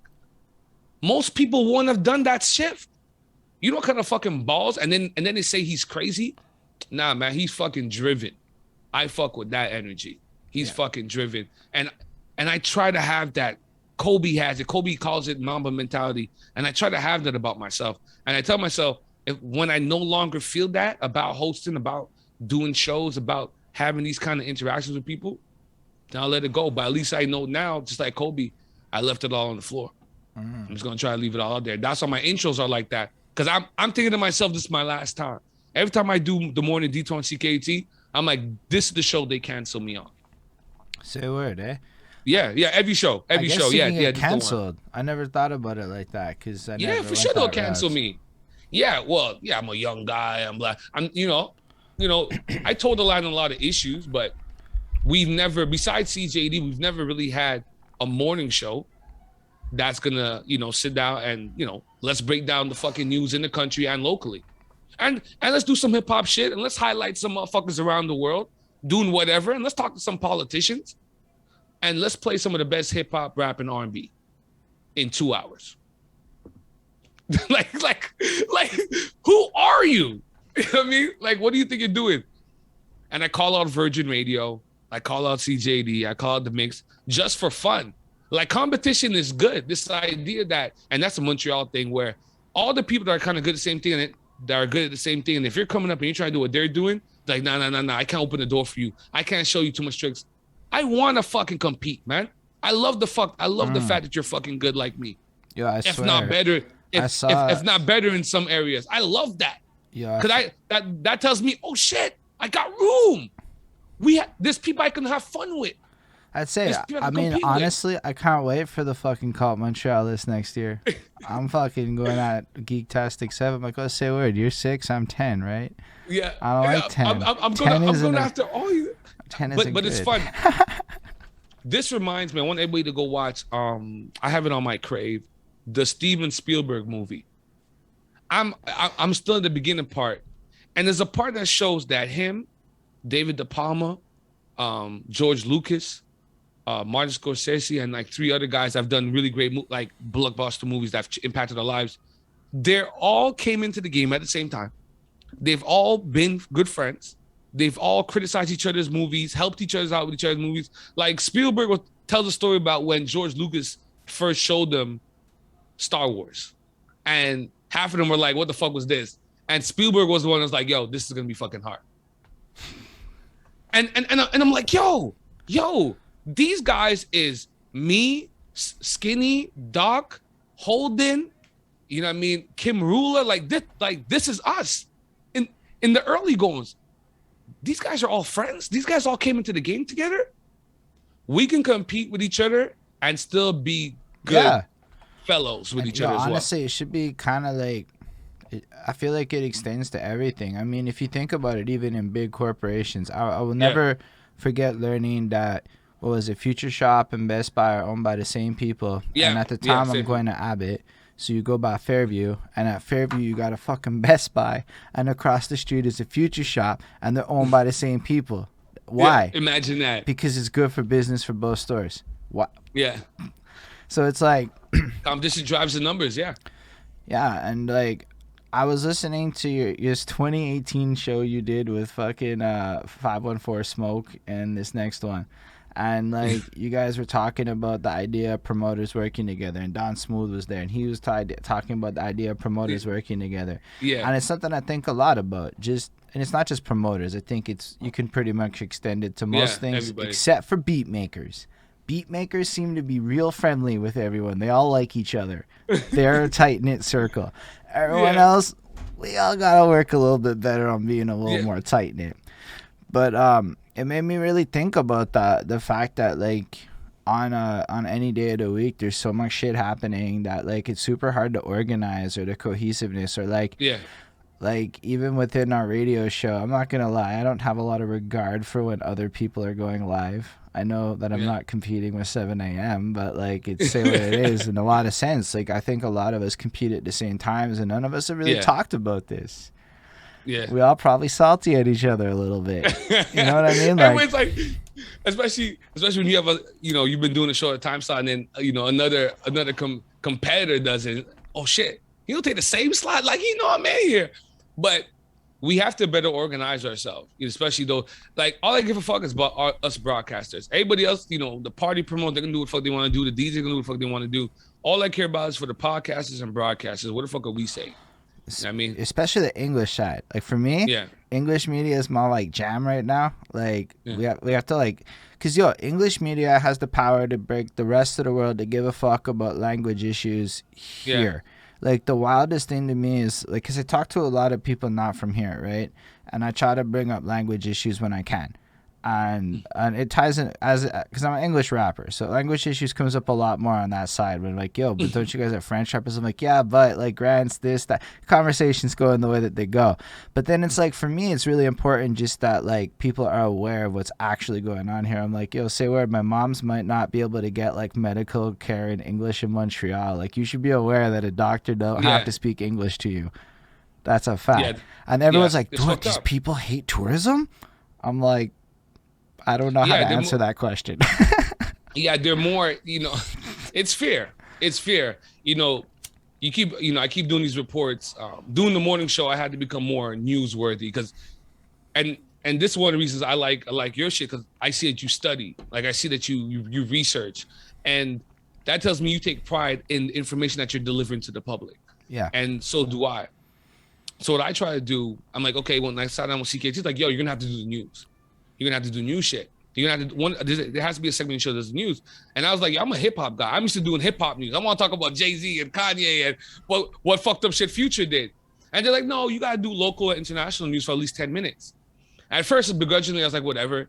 At first, I just did the 10 minutes, and then eventually, I embodied and I started doing the 20 minutes of it. And I was like, oh fuck, you really gotta research before you like when your man's is like, yo, we get our news from you, B, and you're like, oh shit, okay, I gotta make sure, one, you know what you're talking about. Two, you have a critique that makes sense. Not that it has to be likable, but it has to be making fucking sense. And three, you have to have a deeper thought to it. There has to be a follow-up. That like, okay, this is happening. Okay, so where we're going with it. So I talk about language issues a lot, and I think it's hilarious because until I'm proven wrong, I'm pretty sure we're the only place in the world where this is like a really big thing. Like, it's a big deal in Ukraine.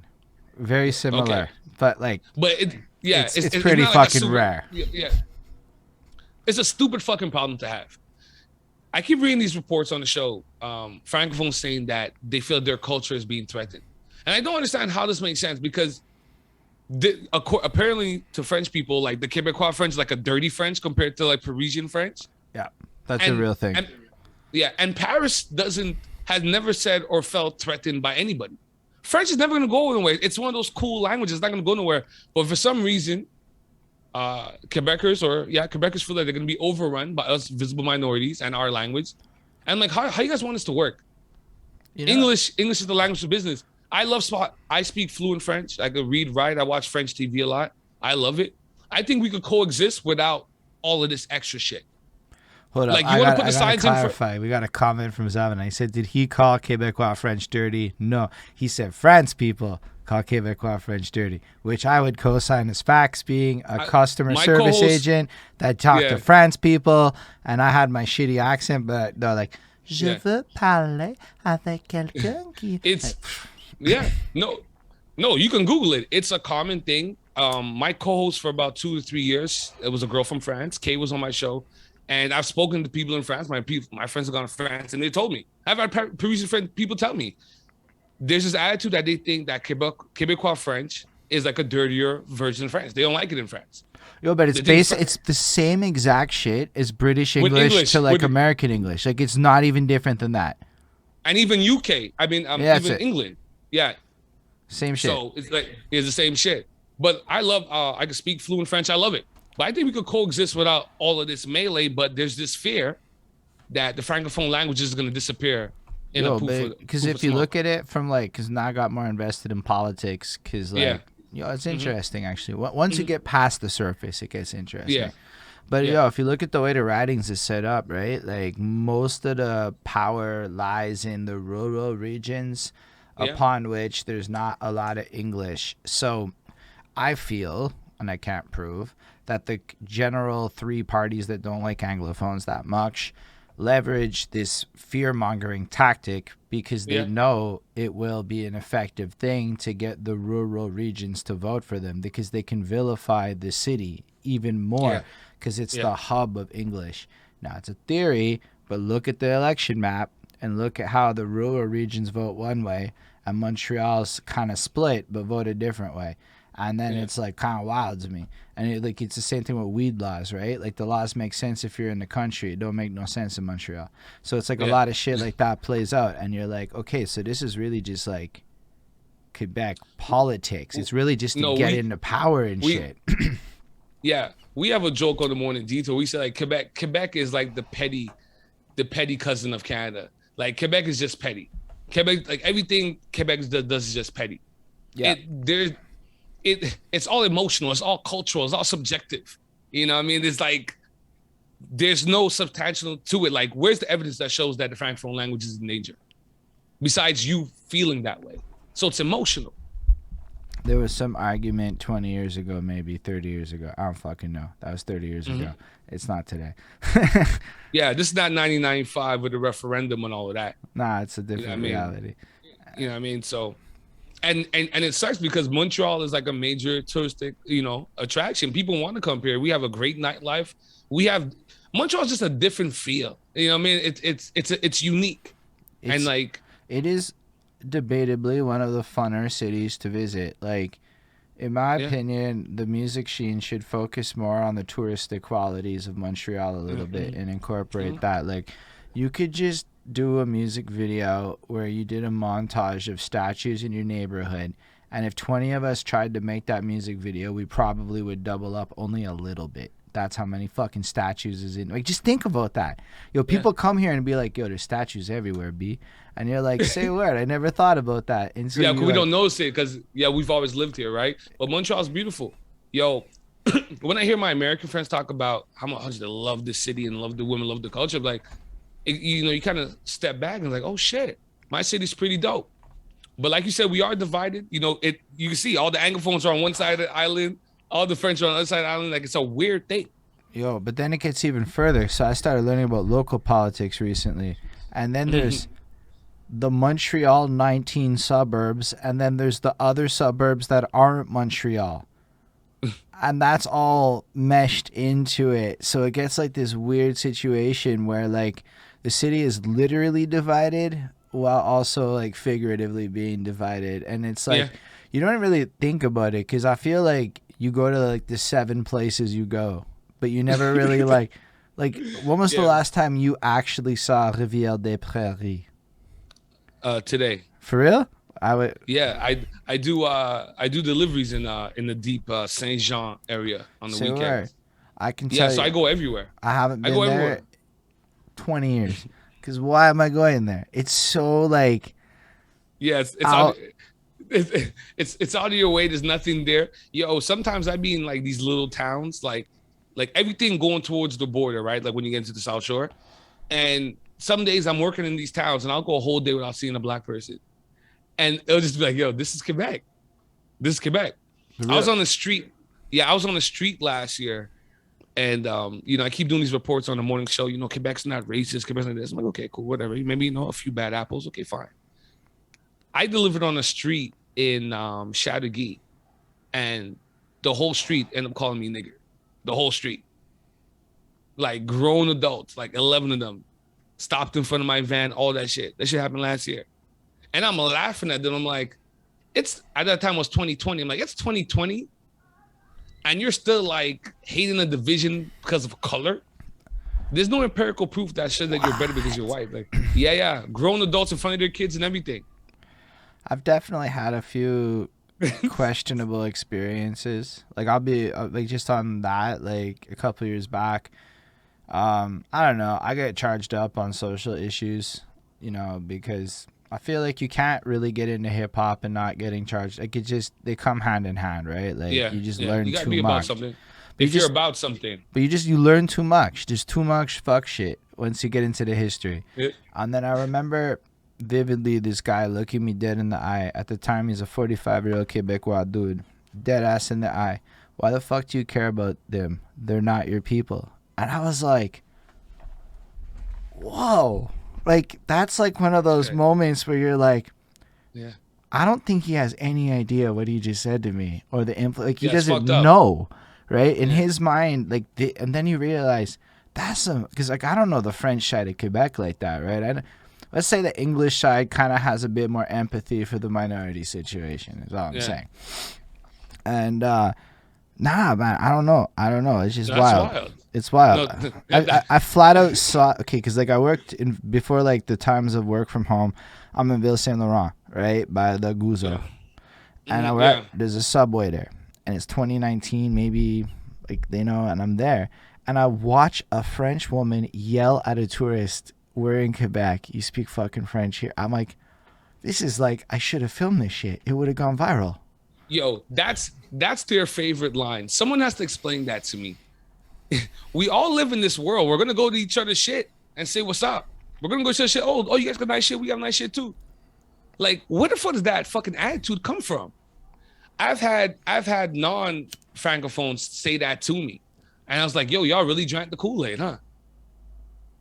Even though I'm perfectly fluent in French, I will still talk to you in English just because I feel like it. Like, you know one thing when you live in Montreal or Quebec, you can either talk French or talk English.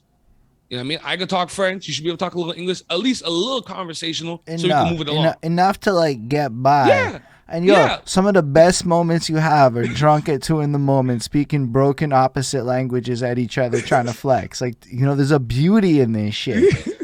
The franglais. But I think a lot of it has to do with the fact that older demographics vote. And the one thing I've learned talking to local politicians is I don't think anybody believes that anybody under the age of 40 gives a shit. So all the focus is on trying to get this older demographic. Yeah, and I see that. Statistically speaking, if I'm going to generalize a bit, there's a lot more to racism on that age group.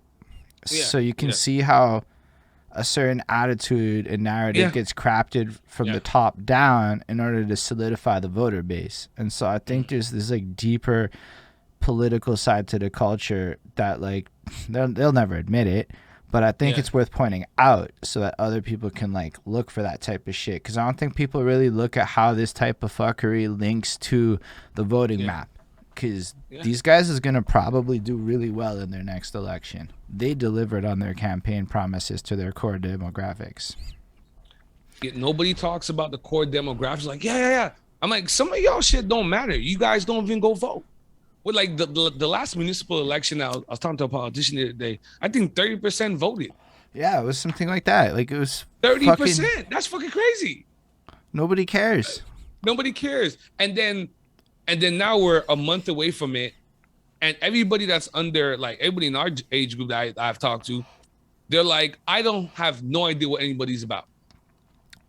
Man. So that's where like I have to say like maybe it's our job to fix it. So I threw my head into that. I'm trying to get. I know Balderrama half agreed to like do an interview, but no, he's cool. I've done him before. He's cool. It's gonna be in November is the Montreal election, and September is the federal one. I don't know fuck all about the federal one yet. That one is like fuck me. I have to go figure that shit out now.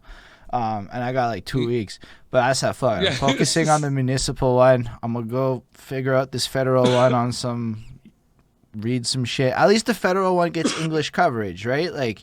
You know for a fact you're going to be able to, in an afternoon, figure out what the fuck these people is by reading some articles, looking at some shit, whatever. And whereas in Montreal, it's like not at the municipal level, yo. I didn't know anything about anyone, really. I'm like, there's a couple of things, but I don't know. So I figured I'm going to focus on NDG mostly because I give a fuck about NDG mostly. Like, I mean, the rest of it is like cool, but... If like other people took that, these politicians is mad thirsty. If you do a podcast right now, pretty much any of them are gonna talk to you. Yeah. Like it's I'm like, oh really? Yeah, they're down. Dude, I'm gonna set up a debate in NDG. I don't know the logistics yet, but Sue Montgomery, the mayor of NDG, who's got the situations, as if you're watching the news, because I was just shooting the shit with her. She's like, I'm down. If you set it up, we'll do it. Like you said, the morning detour can set up a debate. That's where we're at. Listen, man. I haven't reached out yet, but I spoke to some people and I got contacts with Valley Pond. I would love to sit down with Valley Pond for 10 minutes just for jokes. Oh my God, I would love it. Me and Valley Pond, I'll give Valley Pond a blessed intro too. She'll be using that shit on the campaign trail. But no, I would love to do it just to do it because like I was saying, it's we could have just done what we're good at and then let that be that.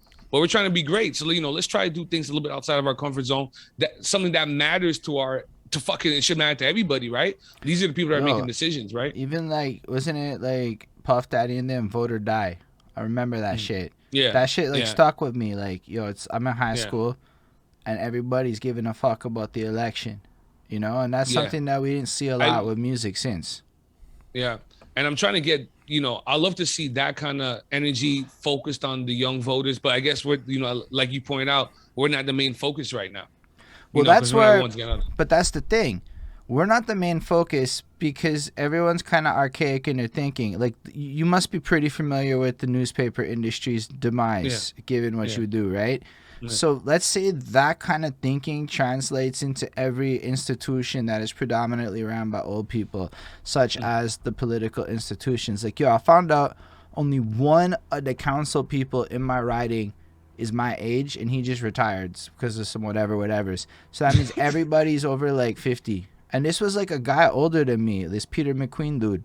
And he's like, how the fuck do you get young people into politics? And then I'm like, back in the day, rappers rapped about this shit. Back in the day, like people want to never bring that up, but like go all the classic guys everybody throws in, like, Dolores Tucker used a motherfucker. Who the fuck was Dolores Tucker? I had to like Google that shit to understand. And that line was censored, so you had to like dig to figure that shit out. So it's like, I look at that part and I'm going, wait a second, I never rapped about this shit when I started rapping. So now it's become like more important to me. And I'm like, fair enough. I was just as guilty as everyone else. But at least moving forward, it's like, if we don't make it like a point of interest to care about this election, then why is anybody else? If the people see you as a point of news and you say it's cool, then you's an influencer, my guy. No, I hate that fucking word, man. It's either you do it or you don't do it. But definitely following suit with you. I've dedicated the whole month of October.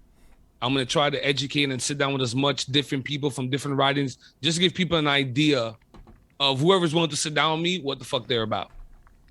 I'm going to dedicate the whole month of October. And I announced that a couple of weeks ago on the Morning Detour. And even for me, I want to fucking learn too.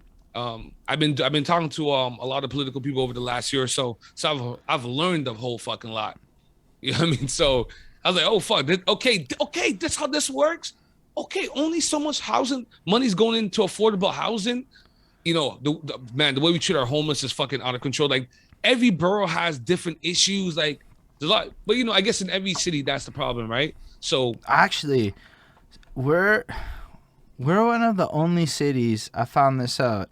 Cause yo, Sue Montgomery, let's say, is a wild gun. She's an ex-journalist that was all about investigate. So she is like no holds barred a bit. We're the only city that has a party system, and apparently this is what creates the fuckery. Because so check it. There's 6 ridings.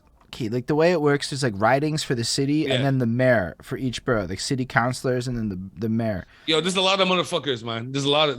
But let's say that like you're in Valerie Plante's party, no, then you toe line. If you're in the other, I don't know the party names. The other parties, you toe. That's how it works out. And then you have independents, and then you have the random ones within the borough. So now I got 6 motherfuckers representing me that are going to have infighting upon party lines before they can even unify, before they can then get to the city, which has a council that then has a second council that includes all the people that aren't in Montreal. And then there's a budget, and then that gets split up however it gets split up.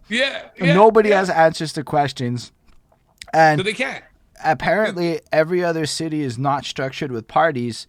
So at least they can kind of unify a little better and do real politics with the real wheelie dealies. And actually do something. Whereas and actually do something, right? It got so bureaucratically convoluted in Montreal that like it literally takes fucking forever. But shout out fucking Christian Arsenault and them for putting the basketball court in Coffee Park, because that's blessed. Like sometimes they do some shit. Yeah, I love your shout out. But see, that's some G shit. That's some real G shit to say, man. No, you're definitely right. No, the whole fucking situation, like I've been really fascinated by it. A friend of mine, she's running this year too. So I was like, you know, I'm like, how you liking the experience? It's like, yeah, it's dope. It's cool. And I'm like, yo, listen, I'll support you. You're young, you're black, you're trying to get into politics. We need more of this. How can we get more young people involved? How can we make politics cool? How can we make people in our age group think to themselves like, yo, we should care about this? You know what I mean? We should care about, these are people making decisions. Like we should care about this, like, or at least know what the fuck the person that's actually our mayor or our party, whatever the fuck case is, what they're about, like what their agenda is, like at least know what the fuck they're doing. And yo, like just so that people might think this isn't gonna impact me, I'm gonna just speak to the fellow artist community that I have. Y'all know that Cordair fucked up the local scene a lot more than we fucked up the local scene. If you don't know that, go look at the changes that happened with the heavy push to tourism. Cordair decided instead of investing in local art, he's going to bring in celebrities. He basically played the game of celebrity advertisers, like when Pepsi works with Britney Spears. That's how Cordair chose to approach it, rather than doing a lot to invest in the city, which meant that everybody's competing with Montreal every day of the week. Yo, bro, like the entire summer is festival after festival after festival after yo, how many fucking people from here are on the list? Like 12 of them are token people? Yeah. The decision making in that whole game is just fucked up. It's fucked up. Yeah. That's like the Rockefeller model, man. Like I just hope and pray, man. Yo, you just kind of just open the door, you shoot in the dark, and you hope for the fucking best. Because if you try to like wrap your head around and try to get a sense of it and try to like be strategic about it, it's bullshit, man. This whole fucking game is it's fake. That's why I just enjoy what I do and just keep it moving. The politics of it is the reason why a lot of people get out of it. You know, no pun intended. I'm just talking about this, the game in general. It's entertainment and dealing. And politics do affect, like, you know, I just said you being a musician, the whole festival scene, again the local town up there. Everything kind of fucking vibes off each other. However, apparently, again, there is some ownership we can take. Did you know that if we can make petitions, literally petitions, and get people to sign saying some shit like, yo, I want to see NDG rappers on a festival, at least we can force the city to have to look at it. And like, I don't think people have ever tried this shit. It's almost like as much as a lot of us complain, none of us have ever tried to play the system. No, because I think a lot of people, some people do know about it. They just don't feel it's going to be effective. Okay, they're gonna see the petition. They still don't have an extra push to even follow through on it. It's still upon their discretion. You know what I mean? And as you kind of dissect it, like, who really has the power? Like you're talking about an idea or legislation getting pushed up from your neighborhood all the way up the chain, right? Look how, like you said, look how convoluted that is. So who really has the power? That's why you scale it. There's a discretionary fund. So as long as you make it not expensive enough to start, you can probably pull it off real local. Go like my theory is if we just pretend like we have to start from zero and think a little smaller scale, we can kind of build a little bit of a buzz where the people make it happen. Yo, you show up with a petition with 5,000 signatures, motherfuckers in the city are going to react. You show up with 500 signatures. Holden's like, we're having that event. No, I'll tell you why I tell everybody that, you know, that throws shit at me, that, you know, tells me about stuff. I'm down with whatever. Yo, call me. Let me know what I need to sign. I'm down with whatever. I'm willing to try whatever.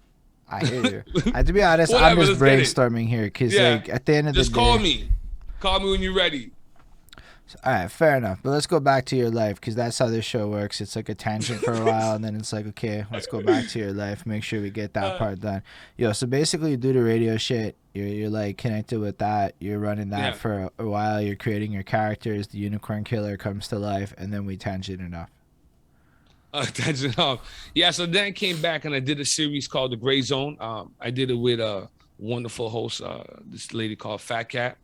Highly raw, very X-rated. Like, we went to Toronto when Toronto had the All-Star game. I think it was 2014, and we did a brunch, and then we invited our friends. We rented out a two-floor condo, and we invited our friends. We had a brunch, and then we did 2 episodes. I think it lasted about 3.5, 4 hours. To get people to stick around to listen to you talk, 2014, to listen to you talk. Well, you did a live podcast. Yeah, in Toronto. We filmed. I still got pictures and shit. We did a brunch in the evening, and then we did a podcast after. We had about 25, 30 people at a condo in Toronto overlooking the city. All-Star Weekend, 2014. And then we went partying after. We went to Luxy. Hold on. How did that work? Was it because, yo, I mean, theoretically, that's the future of this medium to me is that, but like in bigger stadiums. Did it work? Was it like a good event? Yeah, it was a good event. People came through. I'm like, I was shocked that people stayed and listened to people talk. But yeah, we put the table. We had the brunch, and then we put the table in the middle. We had it all set up. We had the camera crews, and then we did the 2 shows. I think we did one about sucking dick and eating ass. It's a good episode topic. Oh, you look good. That's interesting. So yeah, we talked about sucking dick and eating ass for 1.5 hours, and then this girl said she was hungry. So I think she's like, yeah. So I just swallowed all this cum because I was hungry and I wanted a Big Mac and I couldn't get what I wanted, so I swallowed this cum. And I remember the whole room because, like, you know, she was kind of like, you know, she's my homegirl though, but she kind of out there sometimes. And I remember the whole room hearing that and was just kind of just. I was like, yo, this is why you fucking do live podcasts. This is the vibe. This is the energy you're looking for. Bro, you got my brain going in directions I wasn't thinking were live. I'm like, yo, as much as I wonder if I don't know if I could sell a rap concert. I wonder if we could sell some shit out, you know, like. For sure you could do it. For sure you can do it. Yeah, so you have people sit all around you and it's a whole different energy because now you're in the moment. And sometimes my brain moves so fast. So I get these blocks sometimes. It's like, yo, where was I going with that? Because my mind is always just like, yo, because this is what I really love. This is why I'm at home. But I also understand once I've given this everything, once I've gone what I need to get out of it, I'm at the lake house, B. I'm at the lake house. I don't know, man. I feel like if I was at the lake house, like, I'd still want to do this shit. Like, I just, like, maybe in my 60s. No, I'll do it for fun. But, like, you know, I won't still go beat the trail. I'll still do it for fun. I'll always have a mic in a studio. I love this shit. This shit's lovely. But, like, I don't know. I've never gotten this as, like, I don't really get paid to do this. I still got the job, right? So, like, for me, it's all, like, the passion project of this. And I'm like, all I can say is this is like, you learn so much from this shit. I don't know that I could give up this source of learning. Like, you know, that's the hard part where it's like, yo, I could go do some other shit, but bro, like, every one of these conversations is fucking jacked. I walk out, my brain's flying. I get to experience a bunch of different things. But yeah, we collect stories. We collect stories, and it's a very privileged position to have where you're collecting all these stories and you're someone that people entrust. You know what I mean? People have to get comfortable with you to open up and share certain parts of themselves. Because ultimately, as a host, that's what you're trying to get, right? You're trying to get some good gems that people can relate to, that's still saucy, that's still fiery. People got to feel fucking comfortable with you. People got to be like, yo, he's a good bedside manner. And that's a gift that not all hosts have. Everybody doesn't have that. That's fair. I mean, I could say I had to learn that shit. You go watch some of my 2017 shit, you'd be like, no, it for sure. Trash. But even then, for real, my early interviews was garbage. I remember for a fact, Pre-Chan Kobe hits me up, and he's like, bro, let me tell you one thing. You're dealing with rappers. Maybe you don't know this, but when you're dealing with rappers, you kind of got to be a little bit of take over the fucking conversation and own it. Otherwise, the rappers are not going to respect you. And I'm like, fair enough. And I'm like, all right. And then I walked in all different. It took a couple months to get the swagger on board. And then I was like, oh, say word. This is my shit. Fuck out of here with your opinion. I mean, I want your opinion, but like, oh, you think I could be That's cool. You're here, though. And then you got to think about how are you going to be on other people's shows, which is a wild thought. Like, that's a whole different vibe. Yeah. I'm a terrible guest. I talk way too much. Yo, well, first of all, I never got invited on people's shit. And the few times I did, you kind of sense sometimes someone's like, oh, fuck.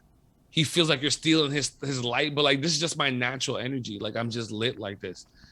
And then there's other times where you kind of think to yourself, like, okay, oh, fuck. Now I'm going to be interviewed. Like, what is my vibe? Now you kind of feel like, okay, so is this how people feel when they're about to sit down with me? Is this the kind of, like, brain thought that they kind of go through? But it's weird to be on the other side of it when you really do it on the other side. Yeah. It's like, oh, fuck, I got to answer the questions? Okay, this is different. Nah, I like do a lot of research though. So like, I'm gonna walk in and have an angle of attack, and like, I figured like I'm gonna just I want to be memorable. Like, you might find me an arrogant asshole, a little bit cutting off people and dominating the conversation anytime I'm a guest on somebody's show. But like, that's also part of the game a little bit. How did you let me do that? It's like being at a cipher. In a cipher, you have to like cut in or you're not going to be allowed to rap, right? So like with that, it's like I take that mentality. Oh, say word. You're going to let me talk? Okay, I'm going to steal that the whole time. And then, but make sure I say shit. Like I did the Hustle podcast, but I knew that I spent like 3-4 weeks planning what the fuck I would say before I walked in. I had it plotted in my head. The questions were irrelevant. It was just, I knew what I was coming to say. I was like, oh, say word. This is what's going down. And you felt comfortable because, like, I prepared for 3 weeks. I know what I'm going to, what I want to say. Yeah. I'm coming in. No, I never know. I'm excited to know what the interviewer is going to ask me. I never know.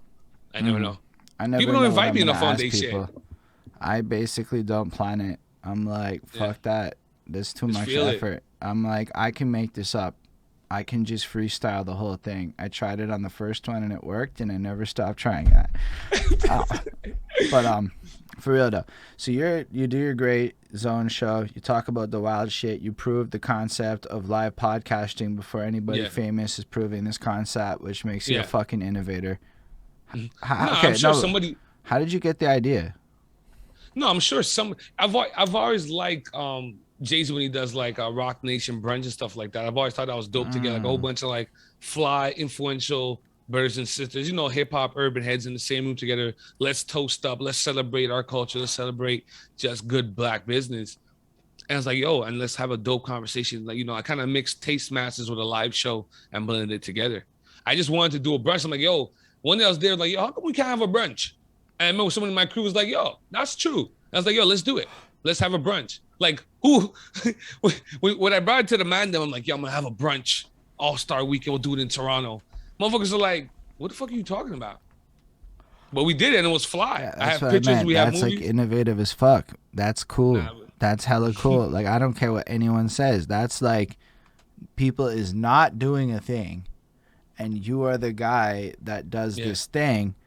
That at least here, people, let's say I pulled that shit now, people are gonna be like, oh, like Wizzy did.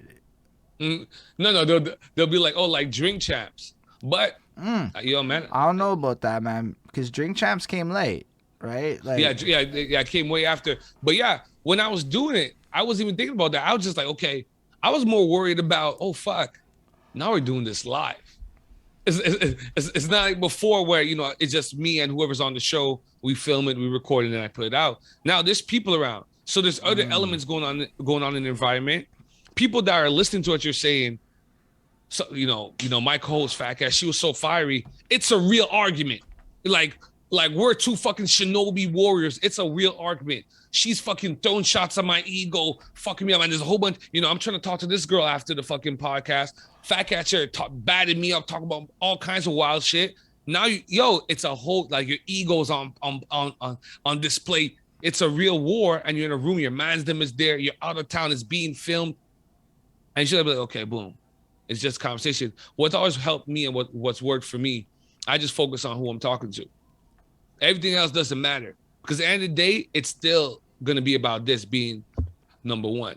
Yeah, I feel so I just focus on who I'm talking to. So that's how I get over whatever anxiety or everything. Like every summer, prior to COVID, which is like a whole different life for many of us, I used to do this thing in the summer. I've done it, I think, 2 or 3 times. It's called Crew Love. The first Crew Love we did at my man's house in the West Island. Big pool party. We pool party it up. We eat some food off the grill. And then I do a podcast about friendships. And yeah, man, it just gets wild. So we do that. People listen, and we party after. So I did that one in the backyard. I did one by Shondell at DG Kicks. We had the barbecue. Geek-tastic was neighbors in there. And I remember looking like, we had the whole fucking crowd of people in one of the stores. And I remember looking to the crowd, like, there's a lot of motherfucking people, a lot of fucking girls in the first row. And I'm like, I gotta host this shit? Man, I said, okay, let me just focus on the motherfuckers that's on the couch. And that's what I do. But every so often you kind of look off into the crowd, and you kind of see that one person that doesn't seem interested, and you're having a side conversation in your mind, like, how come I'm not gripping that person? Oh my gosh, I know. Okay, so that one is wild. Le Scalier used to have Big Bag Montreal, right? Yeah. And it was cool. They hit me up, let me showcase my first time there, and it's 50 minutes. But then I went back after because it's a lit experience, so I went a bunch of times. I can tell you that when that place does not give a, like, they just don't give a fuck about you. So you have to do your whole track while they're doing their side conversations, motherfucker. And then sometimes it's cool, but there's still going to be half of them that are like, and I like a place like that, it's not really like a show. You're just the entertainment for a bar. Oh my gosh, you got to learn how to get over that shit and whatnot. It's a vibe. But then you do at a certain point, I find. Like, or maybe you don't. I don't know. No, you kind of get used to it. I think my worst experience on stage where, I think 2 years ago I hosted a comedy show, and people didn't get their meals by the time I started, and the lights stayed on. And I remember going through, I had like semi-prepared some shit. I'm just introducing the next act, just a little filler shit, a little thing. I didn't think nothing of it. I go up there and I tell a story, and I totally bombed that night. But even the comedians wasn't getting love because the people didn't get food, the lights was on, all that shit. But even aside from that, I knew somewhere I'm like, this really wasn't for me. You know what I mean? But from working with KT, one thing that KT taught me was like, even when you mess up, just keep going. He's like, no matter what you do, just keep going. Facts. As if it never happened.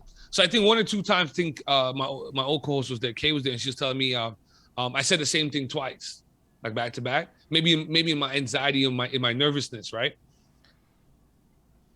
And then it happened again, and I just worked right through it.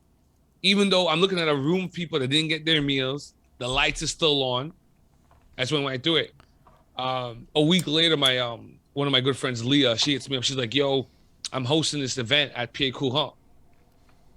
Over 1,000 people are expected to be there. Do you want to co-host it with me? Leah's like my more popular friend, my more established friend, knows more celebrities. The fact that she's even looking my way, like, okay, you'll put me on, man? I got to pull up. So, man, I shake it off. I go up there, 1,200 people. Killed it. We have pictures, we have videos. Killed it. That's wild, still. Killed it. because my vibe, you know, maybe I'm a little bit more darker with it. The way I look at things is like, if I can't do something within this realm of broadcast and hosting, however people want to characterize it, if I can't do something within this, then it's not for me. If I'm afraid to go on stage sometimes and hold shows and stuff like that, then I shouldn't be doing this, because it's part of it. Maybe that's a little bit more cynical coming from my end, but that's just how my mind works. If I can't do something, then I shouldn't do this. So I'm gonna push myself and try to do it because I love doing this. But I should be able to go on stage and do that too. So I was happy I was able to bounce back and do that. But hosting comedy shows, that's not me. Nah, fair enough. Hosting is an experience. Honestly, yeah. I used to drink a lot when I performed. I remember making the conscious choice to stop drinking before, and that was hard. That was like, it was a couple of shows before I got comfortable with it. At one point, I tried to dead ass sober, and then I said, fuck it, I like weed way too much. But like, in general, no, like, it's tough. But like, I feel like once you get the vibe of it, though, it's like this addiction. It's like this dopamine hit. Like, I don't know. I got the opportunity to perform in front of Cosmos on the middle of Sherbrooke Street in NDG. Just like spit some shit because they rented some shit, and then we came through and did our thing. It was lit. I was so like, the rush of real life humans paying attention to you, stopping, grandmas with the approving head nods. That's my favorite part, bro. I was like rapping at grandmas, and grandmas was like, say a word, and I'm like, I wasn't expecting you to like this. I'm glad you do. This is promising for the future of hip hop. That comparable feeling for me is when I have a guest on, and one of my signatures is that when you're a guest on my show, when I'm about to introduce you for the first time, I always give you a big intro. So I'll either break down your accolades, but I'll give you, this is Willy Wonka's chocolate shop. This is Alice in Wonderland. I'm gonna push it there for you a little bit. But this is how I greet people to my show. So I welcome you to your seat. I always do these great intros, and that's similar to how you get that dopamine hit. It's when you do these great intros, and like sometimes it's a politician or a celebrity, and they tell you, "Yo, fuck, no one's ever introduced me like that." Yeah. Let me get that sample after the interview. Let me get that sample, and it was just an intro. I mean, these people hang out with Oprah and shit. Like, I had Trey Anthony on my show, major playwright, works for Oprah, all this shit. Has shows on CBC, and I give it this big intro, about jerk chicken and all kind of shit, because people will always know when you're really about something, when you're really passionate about something, when you're really serious about something. That's something you can't fake. I've been in this over 15, 16 years. I can't fake that. People know I'm really into this. Like, I really like this. It's not even about talking shit. I'm like, man, I got one of the hardest voices in the country, bro. I burn niggas up. That shit. You're lucky I don't rap. Me and you would have been on a feature. Fuck around like Drake and Future. We do the best of both worlds. Yeah, Wizzy, we can just make that happen. I need more 16s, man. I can't get ghost with it. I'm from the old school. I gotta write my shit. You also just gotta not overthink it. It doesn't Is Wizzy MoonChaser trying to be the greatest rapper in Montreal? No. Or is he just trying to do a verse? I'm just trying to do a verse, but I'm really hard on myself. Yeah, I mean, I hold myself to a really stringent vibe. I'm really hard on myself. I just made a song about not liking pickle chips. That's where I'm at with shit. But yeah, man, that's what it comes down to, man. Yo, man, just shoot and kill it. I have a question though. So you come back in, you're doing your show, and then what's a hood to hood mixtape series? Because I know you said something like that earlier, and I don't even know what that is. Yeah, so at the tail end of us back in the day, being in Rodney's basement doing things, I was like, I started selling clothes with some guys out in New York. So this time we're in college, and I'm selling clothes with these guys in New York, making some extra money on the side, fire shit. And I had this idea. I'm like, I tell Rodney, and this is before streaming. This is like a few years before streaming started. So we're still doing mixtapes, hand to hand shit. So I say, yo, let's do a mixtape, and let me create a company with my dudes that I'm hustling to get in the States, and let's use the mixtape as a marketing tool for that company. And let me add an extra caveat to it. I say, okay, let me get every hot dude from around the city in our age group that we think is dope on the tape too, and let's collab on shit, especially East and West Side. And let's do that. At first, everybody thought I was crazy. At the time, I was 19, so people was like, "Yo, what the fuck are you talking about?" But I eventually put it together. I had the first Hood to Hood mixtape had about 27 artists, 12 different producers from all over the city. Some guys have gone to win Junos, all kind of shit. But yeah, in their early beginnings, I had this, they had a guy like me. I went to the East. I've sat down in rooms with all Bloods and got their best guy in my age group. I sat in rooms, got the Crips, got their best guy. And we did the track at Big Band Studios in Park X. I remember going to that session with Brick. Everybody brought their shooters. And I was like, okay, this is what I got into this for. This is hip hop. The fact that I was able to make money with these guys in the States, have this marketing idea by making this hood mixtape, and now I'm in the studio. You have Crips and Bloods in here, the best guys in my age group, and they're about to cut a track together that nobody has heard yet. This is all original shit. I was doing the Khaled shit at 19. No musical background. I have my brother and my cousin are popular DJs, but I wasn't there spinning tables. I just loved hip hop. I was like, okay, well, I love hip hop. My man raps. I'm selling clothes to guys in New York. Let me do a mixtape, promote the business, and let me get all my niggas on the tape together. So I got it tatted on my arm because it was a dope experience. And off of that, off relationships created starting back when I was 19. I work with the same producer, Black Star. Joe Black still produces for me. Friends with pretty much everybody on the tapes. As I said, producers have gone on to it awards. It's been a great thing. And it was just an idea. And I wasn't a music producer. Honestly, well, a music producer is an interesting concept because I'd argue you were a producer if you think about what a producer is. Yeah, some people have told me that. But what I'm saying is that I had to get the guy to do the Pro Tools. No, but what I mean is, that's not what that's an engineer. And this is a big misconception people have. You got to be. So I got to talk to one of the engineers that worked at Daddy's house. That's Bad Boy's studio back in the day. Yeah. So he broke down all kinds of roles and shit. Nah, a producer fundamentally is a decision maker. Now, what ended up happening is a lot of rappers allow their sound engineers to ultimately make the production choices. Yeah. So we got the nomenclature mad confused. But, like, I'm an executive producer on my albums because I told the engineer what's up, and then he said whatever, but I was my decisions for the most part. Yeah. I would argue he's a co-executive producer because a lot of shit that was his decisions was cool. But, like, nah, it wasn't about engineering. If you can be like, yo, make it go... You're a fucking executive producer because I was you definitely told doing that. So the man's what's up, and it's almost like the program director or the manager of the project, the person who collects the resources, who puts the pieces together. That's what DJ Khaled does, right? Yeah, like the fucking Travis Scott line, like DJ Khaled, whatever, who put this shit together. I'm the glue. It's like that's the kind of vibe that it is, right? 19. That's a producer. 19, I was doing that. Without no background, anything. I just knew how to connect dots. But that shit's so important. But I wasn't even looking at it at that point. It wasn't until I got a little older. I was like, okay, this is an actual fucking skill. And then I went to McGill and I got my project management certification. I'm like, say a word. Mans has a project management certification. I fucked with that so heavy. I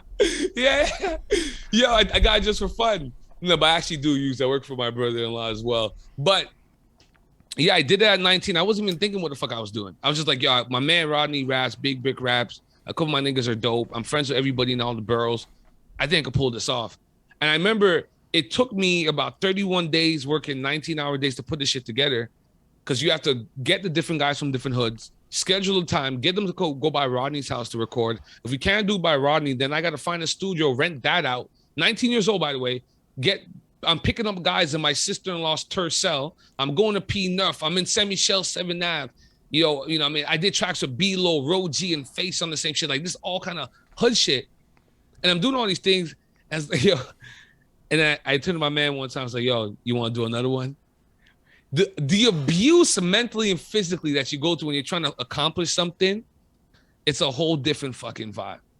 Yes. You know what I mean? Like, it's like doing hood to hood mixtapes took everything out of me. Also, too, not knowing what the fuck you're producing or doing is, you're right. I had engineers, definitely more skilled musically.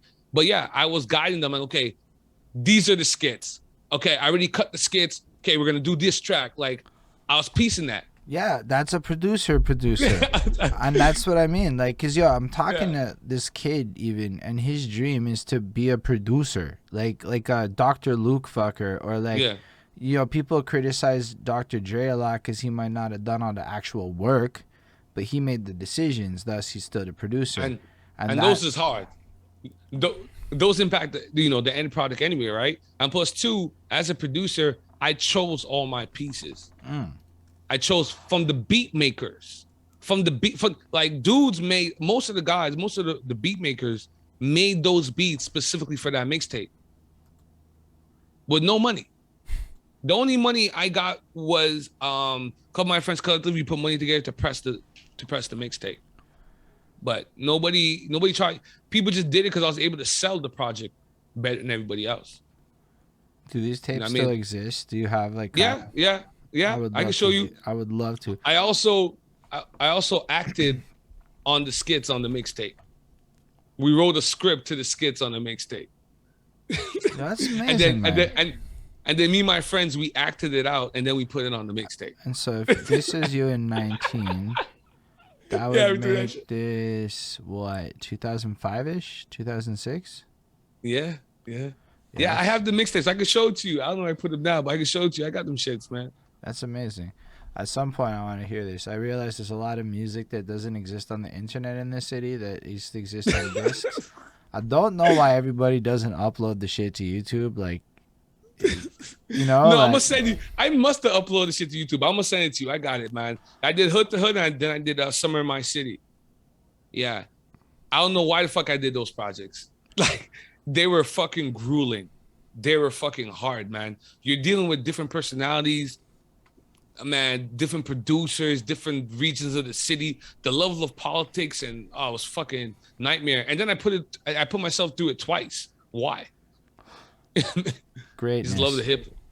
Greatness. Yo, I don't think anything I've tried to do honestly hasn't been hard. Yeah. Everything is, because hard. Look, like when you think about differentiation, right? At the end of the day, the only things that are hard to replicate are things that are hard to do. So if you do a bunch of shit that nobody's gonna want to do, like, I'm mad confident giving away all my marketing game because I know that 99% of people won't put the hours in to do it right. So who the fuck cares? That 1% will fuck with me. So we're good. Yeah. It's like with that, it's like doing shit like that makes your entire legacy just stronger. It put ties with so many people. There's a reason that so many people speak so highly on your name to this day.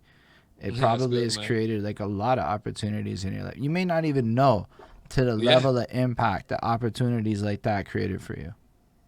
Yo, listen, you're definitely right, because oftentimes, like, I create a lot of shit and I do a lot of stuff and you don't often see the effect of it until I go out and someone hears me talking like, oh, you're the guy from the radio. I'm like, oh, fuck, you listen to me? It's like, yeah, I get my news from you. Like, we don't know. Some of us, we don't know how impacted, because like we're so ingratiated. Like I view myself, yourself, guys like Doc and Skinny. I view us like a young Spielberg, De Palma, Scorsese, Lucas. Like we're all so passionate about what we're creating, what we're about, that we're not worried about if people like it, don't like it. We just love creating shit. We love creating great content. We love forcing these discussions, having impactful discussions. We're so passionate about that sometimes you don't even hear what's going on. So when you hear like, oh fuck, people fuck with me, I be saying some wild shit sometimes. I'm really honest. I'm really honest. Like, being PC is like, I fucking swear. So the episode I end up picking has you and 514 Smoke defending R. Kelly mad hard, and I'm sitting there watching this shit going, yo, this might not be the best look, but at the same time, it's all of y'all being true to your character, raising genuine concerns. You tie it into bigger shit. But I'm like, what a random episode to end up. And then so that happens. I don't know if I did that first. No, I probably did that first. And then I said, you know what? That's not enough, Holden. I said, that's not enough. I'm gonna take it to CKUT. And I'm gonna do a 2-hour special. I'm gonna do a 2-hour special on CKT, and I've read the Blue Book, so I know, even though it's community radio, and I do, they do give me, I do get some leeway. I don't know what a Blue There's still Book lines is. like, what's a Blue Book? The Blue Book is like basically the radio book of rules. Fair. The radio book of rules that you like, just you know the parameters you have to play with when you're on the air. But I have wiggle room because nobody complains. Don't complain now, people, but I got a little bit of wiggle room. So I was like, okay, can I write a special about R. Kelly that won't offend too many people? And I did it. That's some fire to play with. Hell, yeah, because it takes you back to school, right? Like I never liked to write the easy paper. That's why I ended up doing a fucking thesis paper on social exchange theory when there wasn't enough like peer review data on it, but there still was some, and it still failed me. So then I come back and I write a paper on prostitution, and I passed with flying colors and go to university. So that's how that kind of played out. Man, it's been a wild ride, man. Yeah, but like, okay, so how do you get to this point where you're connected to like everybody and anybody that ever did media here, and everybody knows who the fuck you are, and everyone's like, you don't know Wizzy MoonChaser? What the fuck? You don't understand how many times that conversation's happened to me. So like, I don't even believe that. I'm not playing, man. The morning detour is like a thing, and I guess maybe I didn't do my due diligence looking into what is out there, but I also ignored radio. Like I just didn't. Yeah. I don't really look a lot at radio, and I guess it just didn't. It was only recently that I even considered that like radio is something I should probably look more into, and then just like, oh, say word, I'm probably being an idiot, So then it was like, oh, say word, and I don't know. I live a couple of blocks away from the shoe store, so it's like pull up anytime. Friday, same time I do it live there, and now I'm feeling a different zest.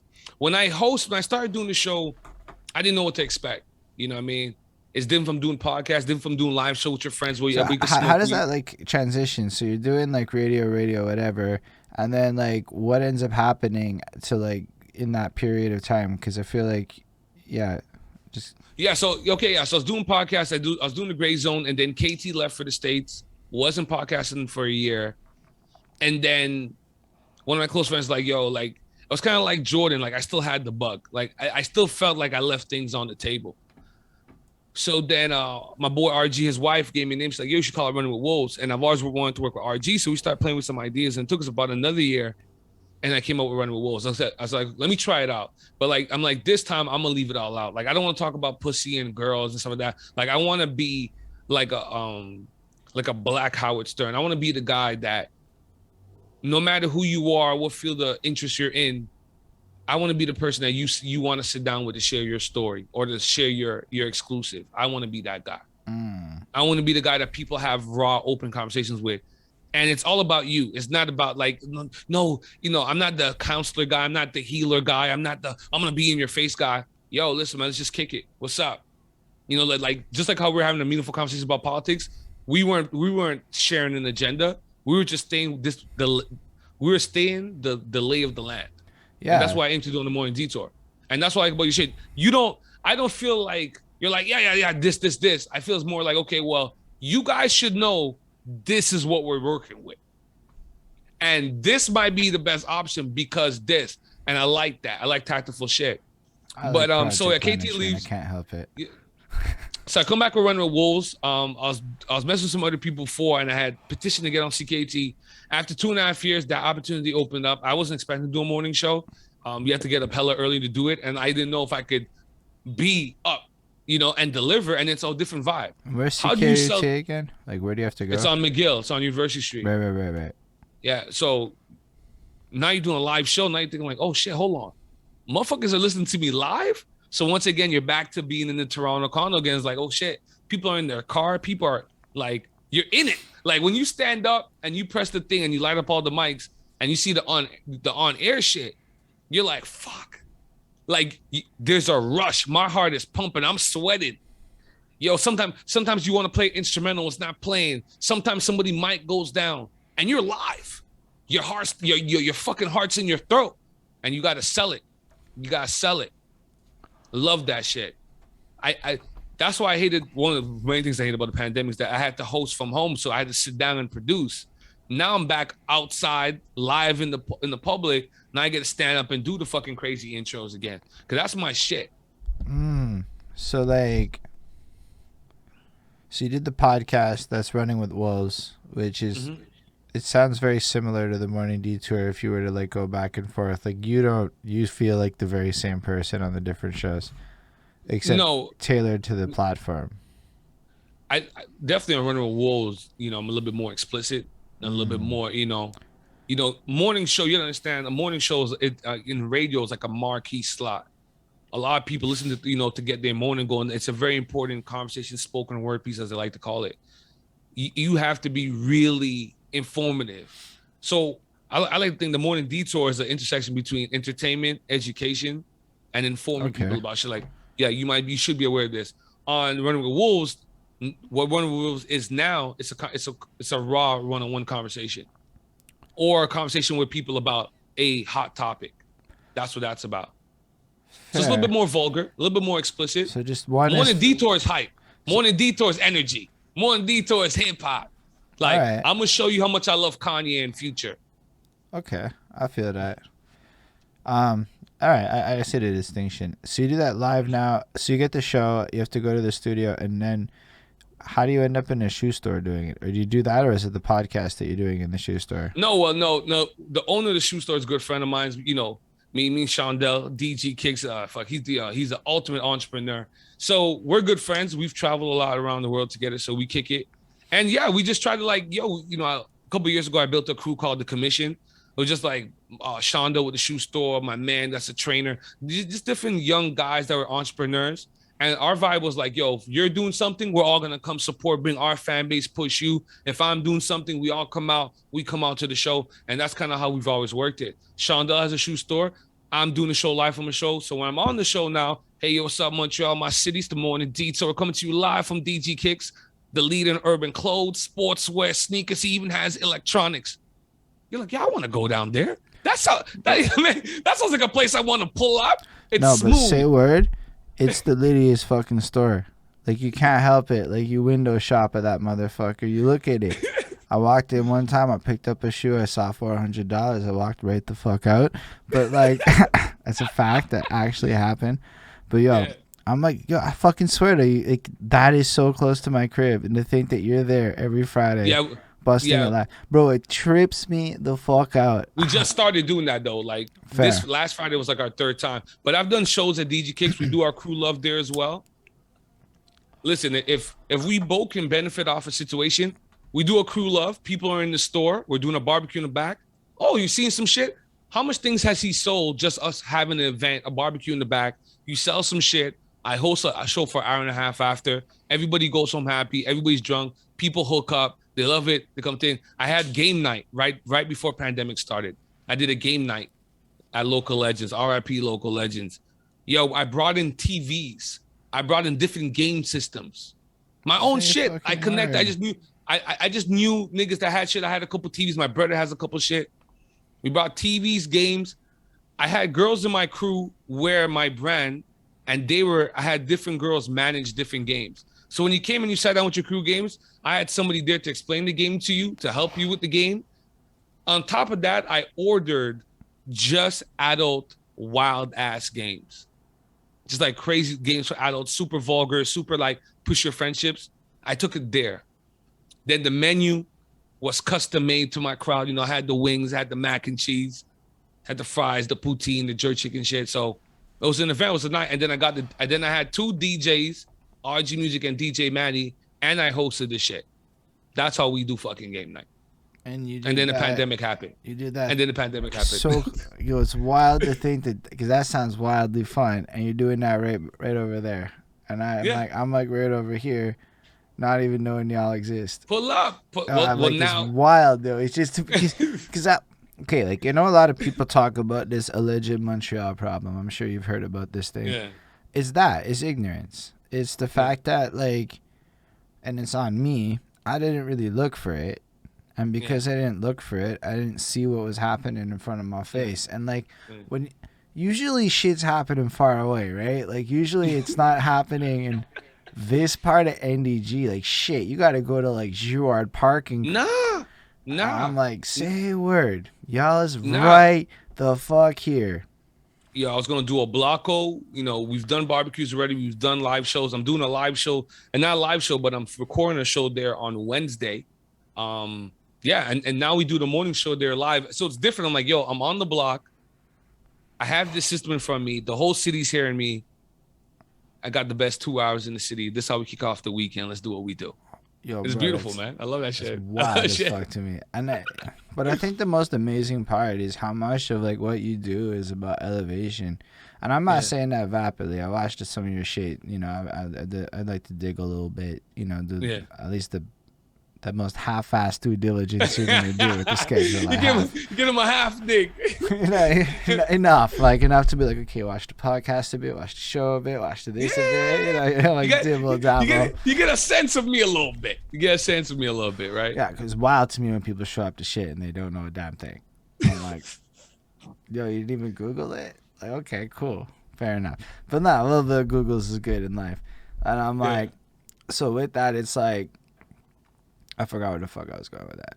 No, you're saying the elevation. Yeah. You're like, so it's like constantly though, and I love the fact that it's like that black community centric thing, which is also possibly how the algorithms never sent it my way, right? Like, no, but you like hip hop, but no, white people like my shit too. Yeah, but I've learned that like the algorithms don't necessarily think I care about everything. They know I like hip hop. And I looked at their guests, and I'm like, I've never heard of a single person on your YouTube page for the Morning Detour except for Max Mupese. And him, it was random as fuck. I just went to the Locksmith show. That's how I met him. I didn't even upload everybody, and I haven't even uploaded all the videos. Like, so it's I'm pumping them up. I'm pumping them out too much, baby. Nah, oh, man. It's actually good. It's good. You want to stay in people's faces. Yeah. I got to be more. I was a little bit timid with that, man. You know, I mean, I'm one of those guys. I get so caught. I'm like Kate Trinado, one of those annoying artist guys. Like, I just want to do the artistry. I just want to be in the lab and just create. But the business part, the marketing part of it is important because this is how we really get paid, right? This is how we get our name out there. And I feel I need to just do a better job at that aspect of the game. I think everybody does. As much as I talk my shit, I'm so caught up in content creation that I don't really put as much time into it as I really should. So you suffer from the same shit, bro. It's like, it's even in business books. There's one book I put it like really well. It's what they call the whirlwind. You get so caught up in the regular. Like, I remember hitting you up. You're like, nah, I can't go to this thing. I got to produce my show tomorrow, prep it, da-da-da.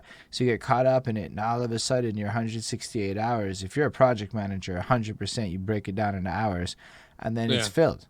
So now the problem is like, okay, you got to do new shit, but how, right? Like, how do I like actually, because the problem is it's like a lot of this shit isn't stoppable. Like, let's be real. I haven't done this for a year straight yet. I don't know if it's the right time to stop in this game. Because if you're thinking the bigger picture, it's like, yeah, okay, maybe whatever. But, like, you need to really be ingratiated into people's minds before you can start, like, taking off a month. You know, if anything, you get a week off, and then you got to be right back at it. So you got to be right back. Stop. You could inch to a week, but, yeah, man, you got to stay in people's face.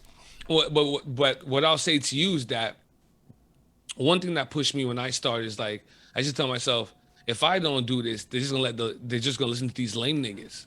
You know what I mean? Or people, you know what I mean? That I've said that from day one. I'm on a crusade against basic bitches and lame niggas.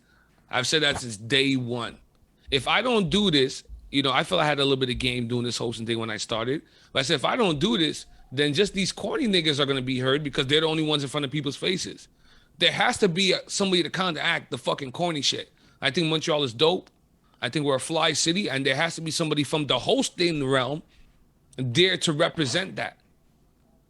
I think myself and guys alike, I think we do a good job of representing Montreal in terms of hosting and podcasting and broadcasting. I think we hold that area down very well. Yeah, it's big facts. And I think that, honestly, there's room for more. Like, for honestly, sure. Like, a good model people should be focusing on right now is the battle rap community and the moves that they make. Because they're basically like everybody's local independent hip-hop scene, but scattered. And then they figured out a bunch of shit. And right now they're in this place where they have... Is everything okay? Yeah. Yeah. So then it's places that have like all tiers of media going on, but it's like, yo, it's like there's leagues, and then the leagues have journalists, and then it's like it gets like this whole like realm Yeah. of like ecosystem Yeah. that makes We it could that do that. KOTD gets 50,000 views. We just all have to agree is who the fuck is the URL on the KOTD. That's just the Yeah. problem is people don't want to admit that everybody kind of has to agree that something is the something to push. Yeah. At like a Exactly. big or Exactly. and it could be like at a neighborhood level. Like let's all figure out Yeah. who the best of the neighborhoods are. Because I don't even think Yeah. anybody can answer that except Burgundy. I think Burgundy is super fucking clear. Oh man, no, I definitely I'll be with whatever way we're trying to go this and just get us forward so we get the look so we can just shoot these shots. I'm totally with it. Yeah, I think That's why it's just like you know what question nobody can answer? How many rappers are in the city? How many rappers are there in the city? Yeah, how many? Nobody can answer that. That's a wild Because because I might consider a guy a rapper that you might not consider a rapper. There's also that element of it as Okay, well. let's broaden it. How many local independent artists are in the city? I can't even put a number to it. I don't think there's a person who can. But if we really want to take on the future, right? And it's a data-centric future, wouldn't that be a starting point? Yo, the one thing I think that we face is a perspective issue. Like when I started my shit, I'm a little cockier because I'm not aware that there's a Wizzy MoonChaser. I'm not aware there's a pre-Chancobia. I'm not aware that there's everybody. And then you become more aware of like the different people out there and the legacies. Like, yo, I'm going to say since my first performance is 9 years and a bit. But that's like nothing to some of these guys 16 years. Your shit, like then I'm like, oh fuck me. That's not even like it yet in the but also too, you determine what it like. I had to learn this too, like just like listen to Dame Dash. You have to run this shit like a fucking racehorse. At the same time too, just because I have 16 plus doesn't devalue your 9 plus. Your 9 plus means shit to you for sure. It does take a degree of humility to have to acknowledge that like there's a lot of people out there that maybe know a lot more than me because that 7 years is a lot. That's a whole career's worth of wisdom and experience and shit. And especially as you start to elevate, the politics side really picks the fuck up. And you're like, oh, say word. I love everybody now. Yeah. You get humbled, man. Like, humility is the best part. This is, and it's a good, I think for a host, it's a good trait to have a certain level of humility because you kind of keeps you grounded. It's one of the things that keeps me personally grounded. You know what I mean? I don't think like I'm outside of myself, like I'm better than everybody and stuff like that. And listen, man, I'm having a great time. I think I'm impacting the people I'm aiming to impact, and I'm following my passion. I love this shit, and I think I'm pretty good at it. So I also would have stopped listening a long time ago. No, I think you're pretty good at it, man. Thanks, man. There's been at least 7 people here for the longest time, and oh shit, respect. I can't see y'all. He's controlling the joint. Nah, but that's pretty good. That's like live concurrent. It's not the same thing as views. Yeah, man. I've never. It's probably one of my longest interviews I've done. Yeah, man. Right, I mean, to me, all your shows is long. That shows how good you are. Well, a lot of people can't hang. It depends. So I don't decide the length, except for the times when I'm too hungry. And then I gotta like clip that shit a little bit. But like Rico Blocks was on the show, and sometimes you in your heart you gotta let this one be one of those 5-hour guys, and we did it. 5 hours and 5 minutes, and then I had one with Olivier Bros, 5 hours, and it's like a few of them broke that. But to me, it's like Don Smooth was 3 hours because Don Smooth. This motherfucker was in the audience when I said something to the effect of if you break 3 hours, you're like fucking super interesting or some shit. So he brought it to like 3 hours and 1 minute. So where we at now? 2.5. These guys the 3 hour shit. Light work, man. These guys Nah, but like I mean I said the shit, whatever, but like at the end of the day, after a while, I'm like, yo, y'all know, it's not my, like, goal to make every interview, like, yo, then all of a sudden, like, it like flips into these ones where motherfuckers have no idea what they're getting into. And they're like, yo, bro, it's been like an hour. What the fuck? And I'm like, bro, you didn't Google me. That's on it. Bro, I don't prepare people. I tried that shit. I won't say who it was. Do you get to know when people ask you to be prepared? Like to send you questions in advance? I get that sometimes. I'm like, what questions? I have one. I asked one question that I know I'm going to ask you. Maybe two. Where are you from? And that fucking story shit. That's going down in every episode. The rest of it, yeah, Don Smooth's up in here. Fucking say a word. He came back at the right moment. The OG. Yeah. No. He just wants to make sure I don't break his record. You know, listen, I got so much poly. I left some in my will for my kids. Like we could go 8 hours. We're not gonna do that. I mean, but I'll go 3. I'll go 3 just because Don Smooth went 3. Bro, I got the sauce. To me, it's like it's an energy thing, right? Yeah. I feed off of the idea of it like this. It's a show. So if like 2 people is fucking viewing it, nobody's leaving a single comment, I'm not going to lie. That's like 50% of the decision on how long this shit's going to go. Because like as much as I can run the conversation with you, like I had to do an offline with Basics recently because we doing a little collab with Hip Hop You Don't Stop. And they're airing this shit. And honestly, without the whole like live element, like as you said, like when you go live, the on-air shit, it's different. It's a show now. But in this case, I have the visual stimuli right in my fucking face. So if that's not there after a couple of hours, at this point, it's like fucking drugs. It's like, bro, I'm not getting high on this experience. Like this is just like a low-key like not as fun experience for me. I mean, you're just kind of just going through the motions, right? It's like fuck it, yo. I that's happened to me in a couple, maybe 1 or 2 major interview, and then you like my mind starts to talk back to itself. It's like, yo, bro, you got to get out of this. Like you got to kind of segue out of this. Yeah. And you're like, fuck, I just started this joint. Yeah, sometimes man, this ain't the one. I knew you were speaking about that before. Like sometimes we're like, okay. Like I'm basically not gonna use this content, but like I'm still gonna use the content because I'm very like, yo, this is a repository. I'm not like, look, I don't know that I'm making the best SEO friendly content because nobody's looking up anybody I'm interviewing, so clearly that's not it. But I want to get grant money for documentaries one day, and I promise you, this giant ass channel of videos that are fucking super Montreal centric is gonna help my fucking case. That's how this shit works. Yeah, your catalog is heavy, and the fact that you go so long too is wild. Well, because like you got strength. Well, partly though, it's like COVID worked in the favor of this. Like I would have gone crazy. Like a lot of people had to deal with a lot of isolation while everyone was tripping balls. I'm like talking to strangers on fucking repeat, which creates a whole different vibe. I'm awful. Yeah, you were going party. off. Yeah, you were going. I was like, yo, this dude. I'm like, yo, that's another thing about you too, man. You put in your work. A lot of these motherfuckers in Montreal are lazy. People want the titles without putting in the work. I mean, it's just. Like, I can't say that. Listen, right? I'm not gonna say that. I'll say it for you. Look, it's even like, yo. So last year at the end of the year, I saw some shit like who put the most work in terms of rap, and I'm like, say a word. That's a good question. How do we prove that? It's a weird. How do you quantify that? I don't know. So I decided I'm gonna release the most songs I can this year.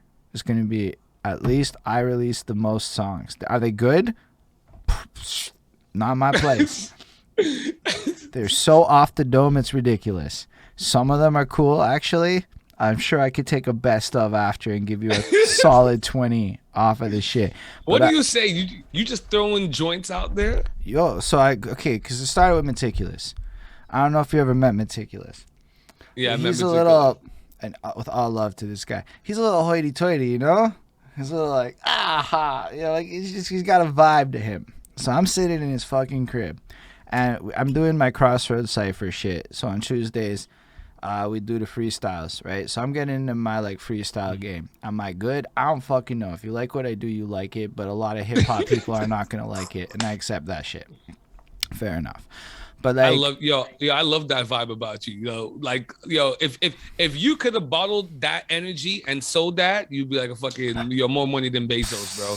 That level of confidence People need that shit. You know how much people are going to doctors seeking that feeling that you have? You can teach that like a Tony Robbins. Nah, bro, because you got to read a lot of books and shit and get your knowledge yourself on, like the fucking Wu-Tang people talk about. Like, people don't put that work in. I lost a lot of weight. I improved. Like, that's what it is. You feel better about yourself. But in every facet of it, like my whole like life elevated and shit. So it's hard to like sell that. You gotta work real hard for like way more hours than people know, and that's the part that nobody likes.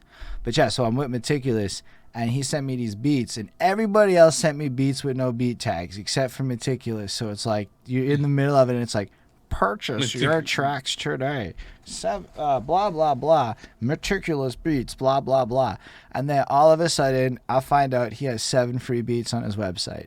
So as a fucking goof, because I'm feeling myself and I'm like fucking around, I said, I'm going to take your fucking 7 free beats and I'm going to freestyle this project. And he cares so much about the pristine sound, making it perfect. I know. I said, I'm going to make it unmixed and unmastered. I'm going to render the files. And I did the whole shit in 3 hours live on Twitch.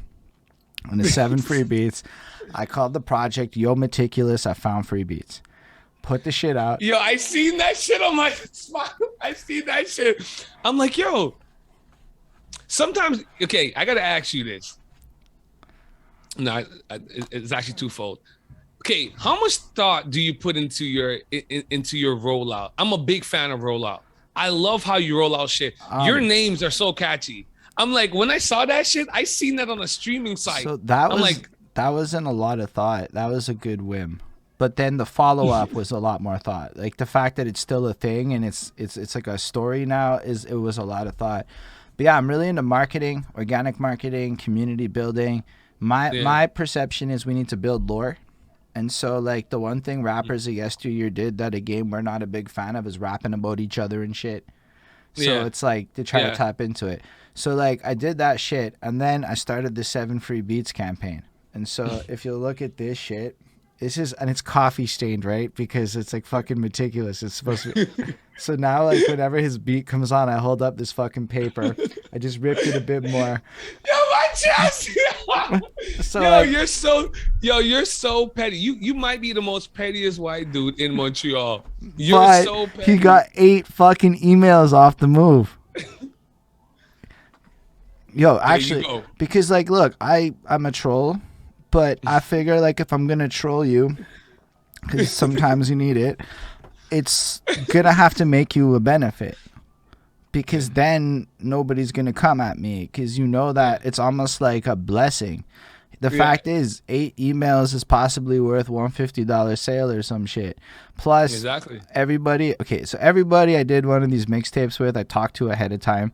In fact, Vincent Price was like, bro, where's my fucking mixtape? That's how I knew it was a good idea. When the beatmaker's like, bitch, where's my mixtape? You're like, what? Where's my 7 free fucking beats? So, yeah, but then the next one happened with this guy, Back Crew. And I found his beats on YouTube. And I pitched him the concept. Everybody gets their 50-50 on distro or whatever. Everything's off the dome. But Cool Man Logan's like, but bro, you didn't put no hooks on the first one. So the second one got hooks. And then I started some wild shit. So like the first one had a track called Buy Montreal Beats. Second one had a track called Steal Montreal Beats, where the hook's like, so since you're gonna steal these beats anyway, may as well steal Montreal Beats today. So I started like going in. I call out people for using Amino Domini, shit like that. And like it just started. The next track's about cycling around Montreal. And I just started spitting shit. One of the tracks is called Justice McFly Taught Me About Google. And that's a flex because if you type in Justice McFly on Spotify right now, it's what shows up. So I jacked his fucking position on Spotify because he taught me about SEO. And I'm like, anyway. So it's like that kind of. Then the next project. No, I definitely love. Yo, we gonna talk off air about your SEO knowledge. I need to suck all your SEO knowledge off. No, anytime, man. Then the next one was Skin Deep because he has a project on Bandcamp. So I jacked everything that didn't have a rapper on it, and I did that project. Then there was the Vince one. He had like 60 beats on SoundClick, so it's a 30-track project. At this point, when I put that out, we're up to like 60-something tracks between May 20th and like the end of July, early like, let's say it was mid-August. And then Merker sent me 5 beats in my email. You got beats from Merker? In my email for this purpose. So that one just dropped. It's Yo Merker. I found these in my email. So if you look at it, right, it starts with, I jacked your free beats on the website. 2 motherfuckers are sending me exclusive beats for this project in the email. Because, yo, every single fucking start of the track is, Yo Merker. Or shout out Merker Miyagi for sending me these 5 free beats to use straight up. And make sure you cop a Merker Miyagi beat pack. All right, Montreal, let's get it. Or some bullshit. Fire.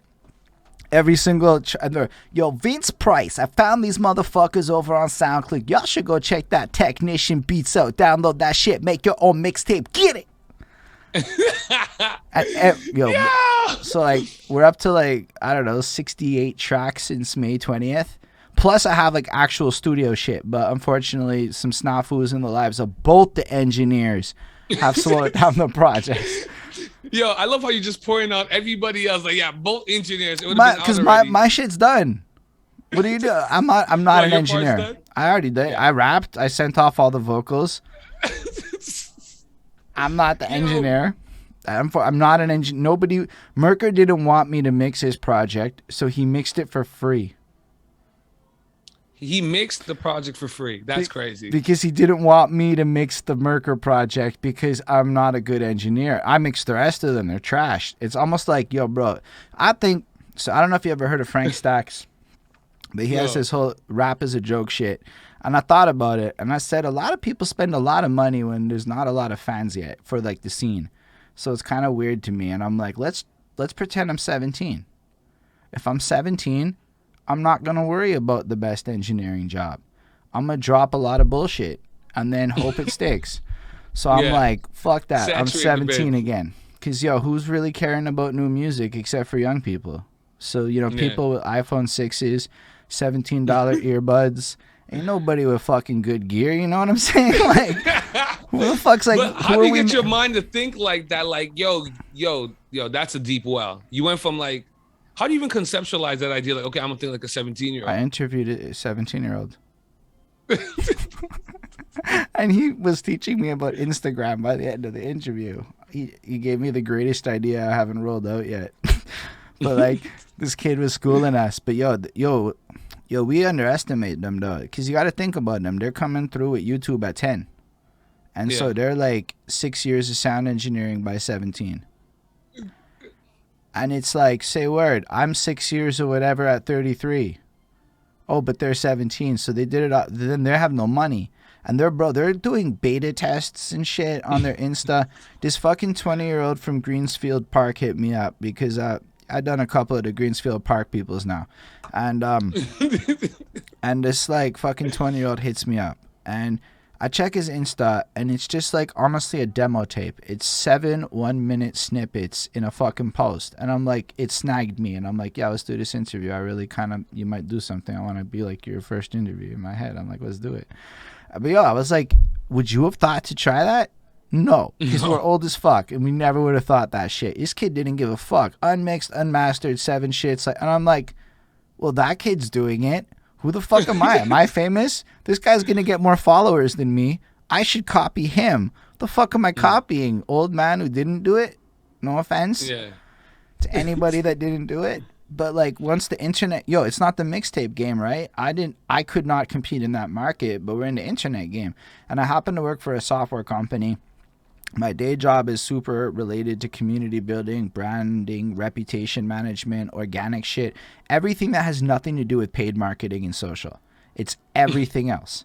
So like that's my specialty. And then it's like, software is kind of boring, but music's not. But weirdly enough, you face the same challenges. Yeah.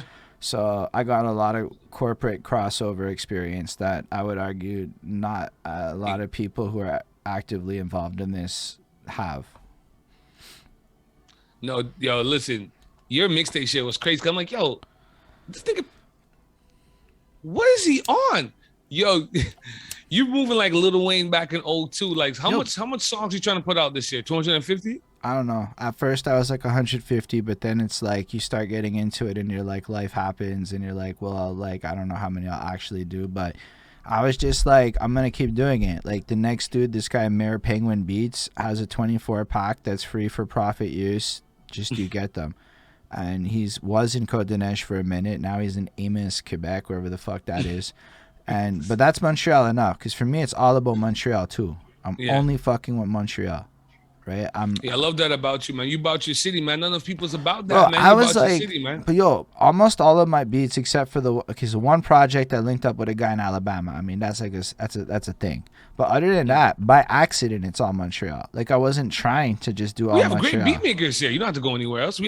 There's major artists in the States always come here for beat makers. I didn't know what a fucking BeatStars or a SoundClick or I didn't know what any of that shit was until like really a year or two ago, because I just never had to. Like there was just always beats here, and then I found out a lot of people didn't do that shit, and that's wild to me.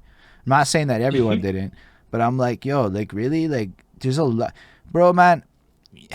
Montreal just has so much power here, like in every commodity. Videographers, holy shit, they're all here. Like there's like 100 people with drones ready to go. It's an artist city, man. It's a super creative artist city. Everything is here. You know what I mean? Some of the greatest, youngest genius minds are here. Absolutely. But I feel like we're like right there on the cusp of everything. Like we're right in between that younger generation and that really old generation. I feel like we're like somewhere in the cusp. Like we could really benefit from both sides of the fence. I feel like it's honestly a project management issue. Like like I know it sounds wild, but it's like if you think about the whole city as a company, nobody wants to think about it like that. Somebody was in my face being like, bitch, it's not about the money. Think about the culture. I'm like, I don't know about that. I spend a lot of money every month. I don't know if like you feel a little bit different. Shut up for the follows. I read your mails. So yeah, think of the city like a project management. That's what you're talking about? And it's like when you get down to like a company. The then it's like there's no real structure at like the top level. There's a lot of like low end, so like there's a lot of like manager and teams, but like when you get to like the executive tier of like deciding like kind of a top level direction, it kind of disappears, because it feels like at that level there's not a lot of people that want to like pursue it to that scope, and I don't fully know why. You know, like it doesn't make a lot of sense to me. So what are you saying? You feel like more people should aspire to be a decision maker, to be in I feel top like tier level? These are fucking there's roles that need to be played, right? Like a lot of people just, I find like when you talk to artists, at least, I mean, especially if you're an artist in your 30s, maybe you should aspire to, some people play more of the roles, right? Like like I'm a shitty promoter. I can go throw shows. I'm a shitty promoter. I'm telling y'all one time, it's not really my forte. It's more like a thing that like I would do out of necessity, right? But then it's like on top of that, where's the people who want to be street team? Where's the people who want to like, I don't know, like just be copywriters to do the press kits? Yeah, better structure. We do need better structure. Like it's kind of helter skelter there now. Like get into the more management side of it. It's like, who wants to be the booking agent? I'm not a booking agent. I'm telling you, I'm terrible at that shit. But like somebody like needs to play like a lot of these roles, and it's wild to me how few people actually do. Yeah, it doesn't, you know. And then the flip side of that, you got some people that kill themselves trying to fulfill all the roles. You know, sometimes out of necessity, and sometimes just out of just pure selfishness and not willing to work with other people. But yeah, we do need a better structure. But how do you incite people to like focus in on a specialty? Some people just don't want to do everything by themselves. How do you motivate people to kind of buckle down and just do a specialty? Different people aren't engaged like that, man. Everyone's just kind of just watching everybody else. Okay, well, this works, so we're all gonna follow. We're all gonna jump on that formula. I know what I'm gonna try and do, but like, but you're an outlier, and you know you're an outlier, and you understand what you're trying to do. A lot of people are still figuring out themselves and trying to understand shit. You know what you're trying to do, and you're going to try different ways to execute to get yourself to your end goal. Well, it's not just about me. It's about like the scene, right? Like I have like a vision for like what I can contribute to the greater good of this scene, right? Like in the same way that like CY wanted to bring showcases and really try to keep that spirit alive, right? Like that is an effort. We do need that. And so like for me, I know that marketing, data, that's my shit. So we're going to be looking into what we can do to track, improve, and kind of create like, yo, there's nobody that's talking about trends really. There's just who has views and whatnot. Like the conversations are so like superficial, but at the same time, where is the source that's like actually spending the hours to go dig in the crates of Montreal SoundCloud and find that kid who just put up their first record and put them on a Yeah. website? Because Yeah. that 17-year-old who has one track that you just put on a website would go tell everybody about your shit. I promise. Way more than the established act.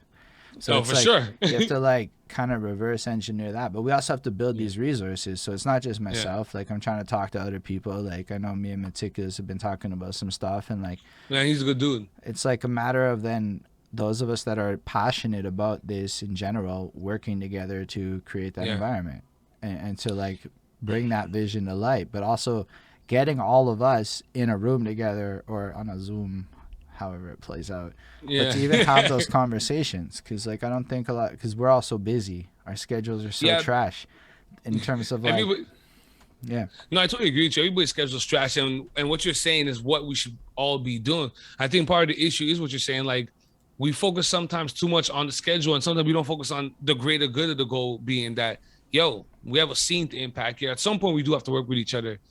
This can go along much better if we all collectively kind of like do different initiatives together. But the thing is, a lot of egos, man. There's a lot of egos, man. There's a lot of egos, and a lot of guys have excuses. A lot of guys don't wanna group up. There's some people that they want to tell themselves, yo, I accomplished this without nobody's help. I did this. This is not how this is gonna get done. This is not how the scene's gonna grow. This is not how we're gonna have a certain level of growth. Like this is not how that's gonna work. We have to do different initiatives together at some point. But it's also got to be the acknowledgement that like the city's huge. Whatever we're doing, there's probably another like 2-3 of us in the same age group with the same exact emotional frame that we just never heard of on the fact that the city's giant, and we're all probably got no real internet presence. Because like even if you have 10,000 followers on Insta, like that's not a lot. It's like a small number. It sounds like a lot. It's a lot for like a lot of people I know, but it's not like easy to find on Insta a lot. Yeah. So like I don't know. It just these are the things I kind of think about, but. I mean, like, I guess people do glorify that self-madeness, but, like, to me, it's like, I think another part of it is a lot of people, I think people have to work with young people, because old people with established skills make money, and they know they can make money not here, so it's pointless. So we all need to, like, kind of take on a more mentorship role and just find a bunch of young people, because, yo, for real, that would probably bridge that gap ultimately and fucking make it happen. And I don't know how many people think about that, but I think that's the best solution, because you're not going to convince a 35-year-old that can sell beats to be like, yo, make free beats for the cause that easily. Like you can find some, but it's like you're going to get to challenges along the way. But a 19-year-old might be like, yo, say a word. Fuck, he'll open up the whole shit to you, man. I remember being that age, going check my guys in my age who trying to get beats. They're like, yo, they'll show you the whole fucking thing. But I totally agree with you, like similar to how you do with the music scene.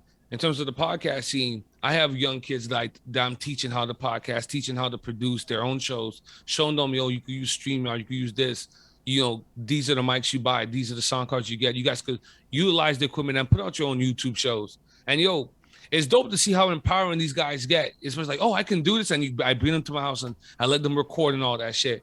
Yo, man, you gotta fuck with young people, man. This whole fucking distance and gap bullshit is bullshit. We all love the same shit, whether it be musically hip hop or hip hop from the podcast avenue. We all love this urban culture, you know what I mean? And it's a collective thing. Hip hop has always been an inclusive thing. It's for everybody to enjoy, but we got to all feed into it. We all got to feed into it. We have to work with young people. I totally agree with you. I do it every week, man. I do it every week. Why would you train your competition? I'm like, it's not competition. It's the next generation, man. Like, what are we talking about? Hey, this is what I've learned. Hold that. If he takes that and does something better than I did, yeah, I'm happy for that, man. Somehow I influenced that somehow. I'm happy for that. For some people, that's not enough. I don't even know. Like people my age, it's like, yo, it like look at Twitch.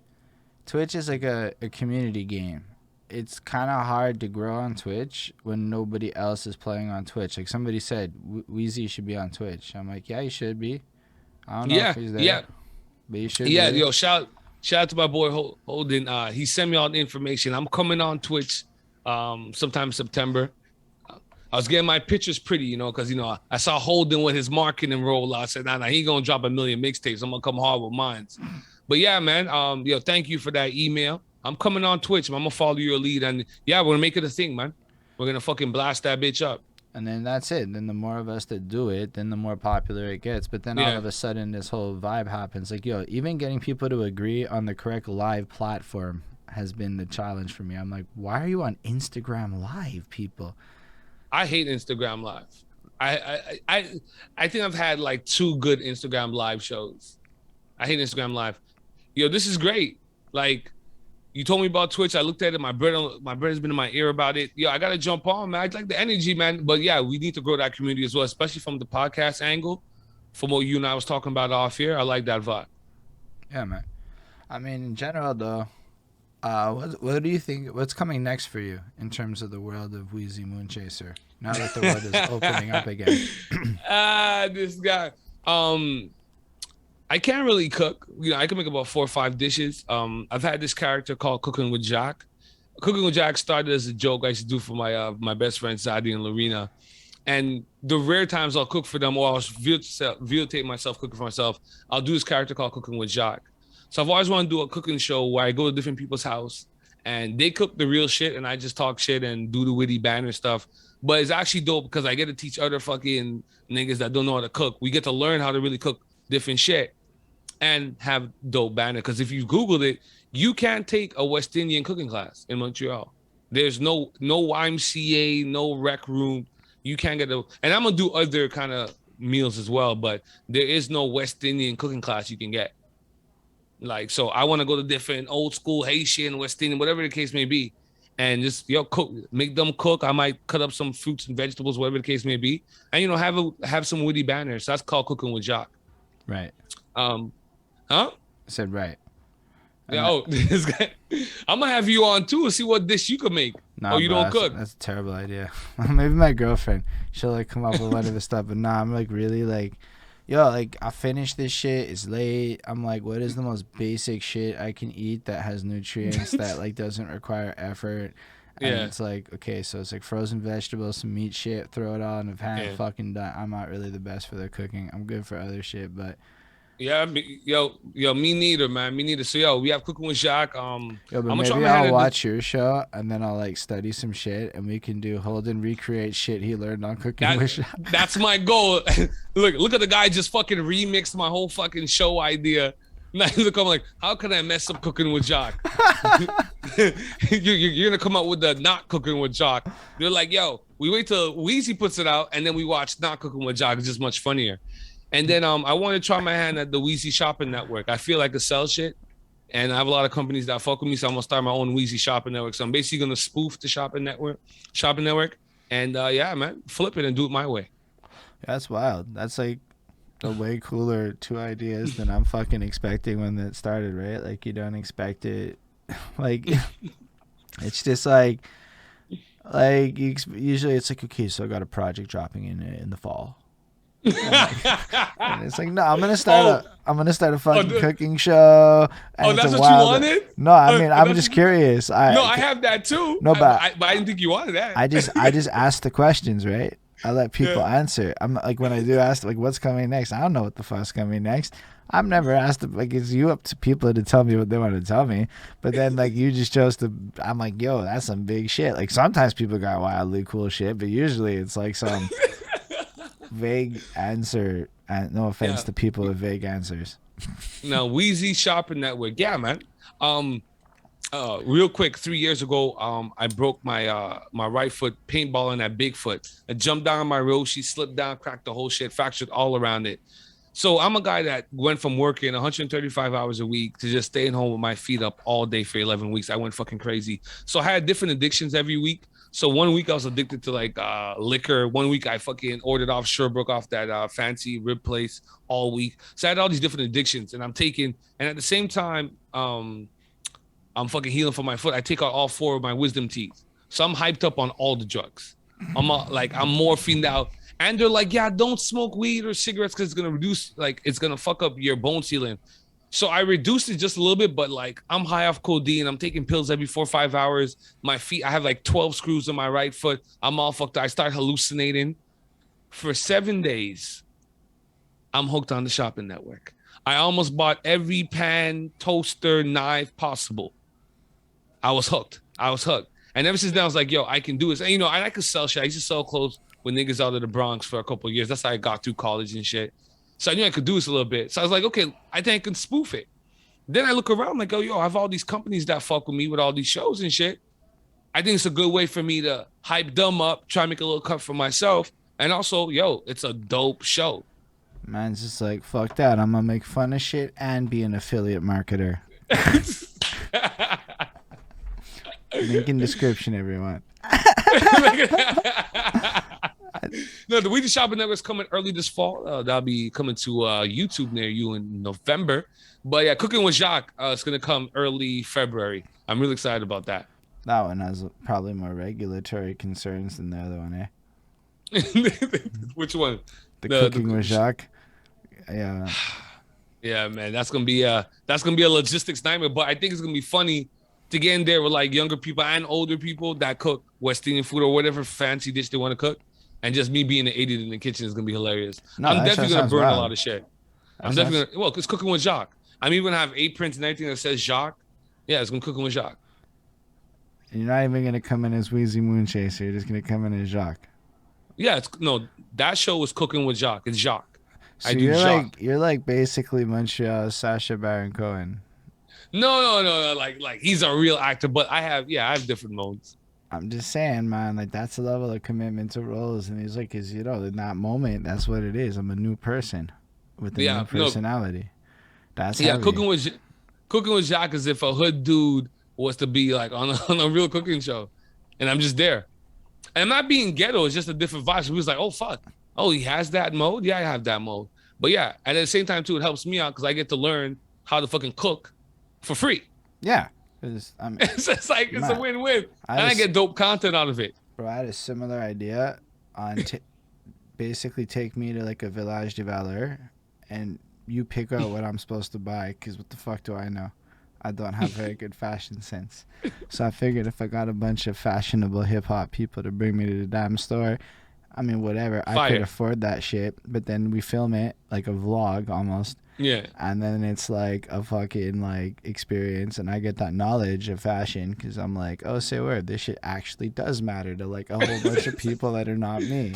Yo, that idea is fucking fly. But see, this is what I'm talking about. This is what I was talking about. This is the Spielberg and the George Lucas coming together. That's it. You know what I mean? Where we're cooking. That's it. Like, but are you George Lucas and I'm Steven Spielberg, or is it the other way around? I don't know, man. I'm pretty geeky, so it's hard to tell because they're both kind of geeky. Okay, you're Lucas because you got you're Lucas and I'm Spielberg. I'll take that. What is it? And that works because Spielberg did E.T. Phone Home and I'm Wizzy MoonChaser, so that works out. Fantastic. Yo, when I fuck with niggas, they get a special nickname. You the George Lucas of the game to my Steven Spielberg. That's hard. That's hard. Love it. Yo, I'm doing that intro this Friday. I'm gonna let the city know. It's fucking amazing. Bro, if you're doing that this Friday, I'm like, okay, say word. I'm up at that time. I'll fucking knock on the door and be like, say word. Slide through. No, the door's open. We right there. You the George Lucas. I'm the Steven Spielberg. You know how we do things. Bro, watch. This man said you can be on the radio. You just because you got to say I'm up at that time, right? That's when I do my read and walk. Yo, come you say what's up, man. I'm definitely gonna let the people know that's your new nickname. You the George Lucas of recording. I'll take it, bro. You getting Lucas a nickname is just what it is. Let them say it. Let them run it. Then people can debate that shit. Fuck that he is. Fuck that he's not. Oh, say word. Let him do. You the George Lucas of recording. Me and you, we like Spielberg and Lucas. No, that's hard. That's some you new said shit. You had bars. What are your 16 bars? Bro, I don't have no 16 right now, man. I got 16. Like, what? You want to battle me? No. You said you had a 16 that you could show that you had written that you said you would do earlier. It's not fire. It's not fire. What? You got a beat? No, I ain't got no 16, man. I ain't got no 16. Right, but I love to jump in the studio, dude, just for the sake of doing it. Just for the sake of doing it. I just record shit right here. Cause like again, right there in your chair, you don't get up, you don't stand up, you gotta let the energy flow up. So say word. That depends on who you fucking ask. Now I do both. It depends on what the fuck it is. But I was talking to like engineers and producers, and they were like, "Motherfucker, when you write the song, are you sitting or standing?" And I'm like, chances are I'm actually sitting because I'm on the bus or some shit, right? So you actually learn to breathe sitting. And then you get to the studio and you're standing and you never learn to breathe standing to do these verses. So there's actually like a time loss unless you practice that shit or you're aware of it. But then I realized you could just sit and do it. So I literally started all the mixtapes. I'm in the chair. I'm like, whatever. I'll just like spit the verse like this. But usually, like, I'll just put the mic over there or stand it up and then like stand up and do it. Nah, I rather hold standing up. My energy has to flow up. Nah, Like but, I like, hate sitting down. The mic stand has a vertical. You just put it over there and it stands. I basically like redid a project because it's an EDM thing, and dudes was like, you need more energy. He said it in more specific terms, but so I had to do that one, stand it up. He's like, you sound like you're tired, your mouth is dry, and you're a little too high. And I'm like, damn, that sounds like you really fucking listened enough to criticize that so specifically. So I'm like, fair enough. So then I made sure to stand up, though, because of the vibe. Or like, sometimes I'll do some shit where if it's angry, I'll clench my fist and tense up my muscles and shit, like getting the whole vibe of it.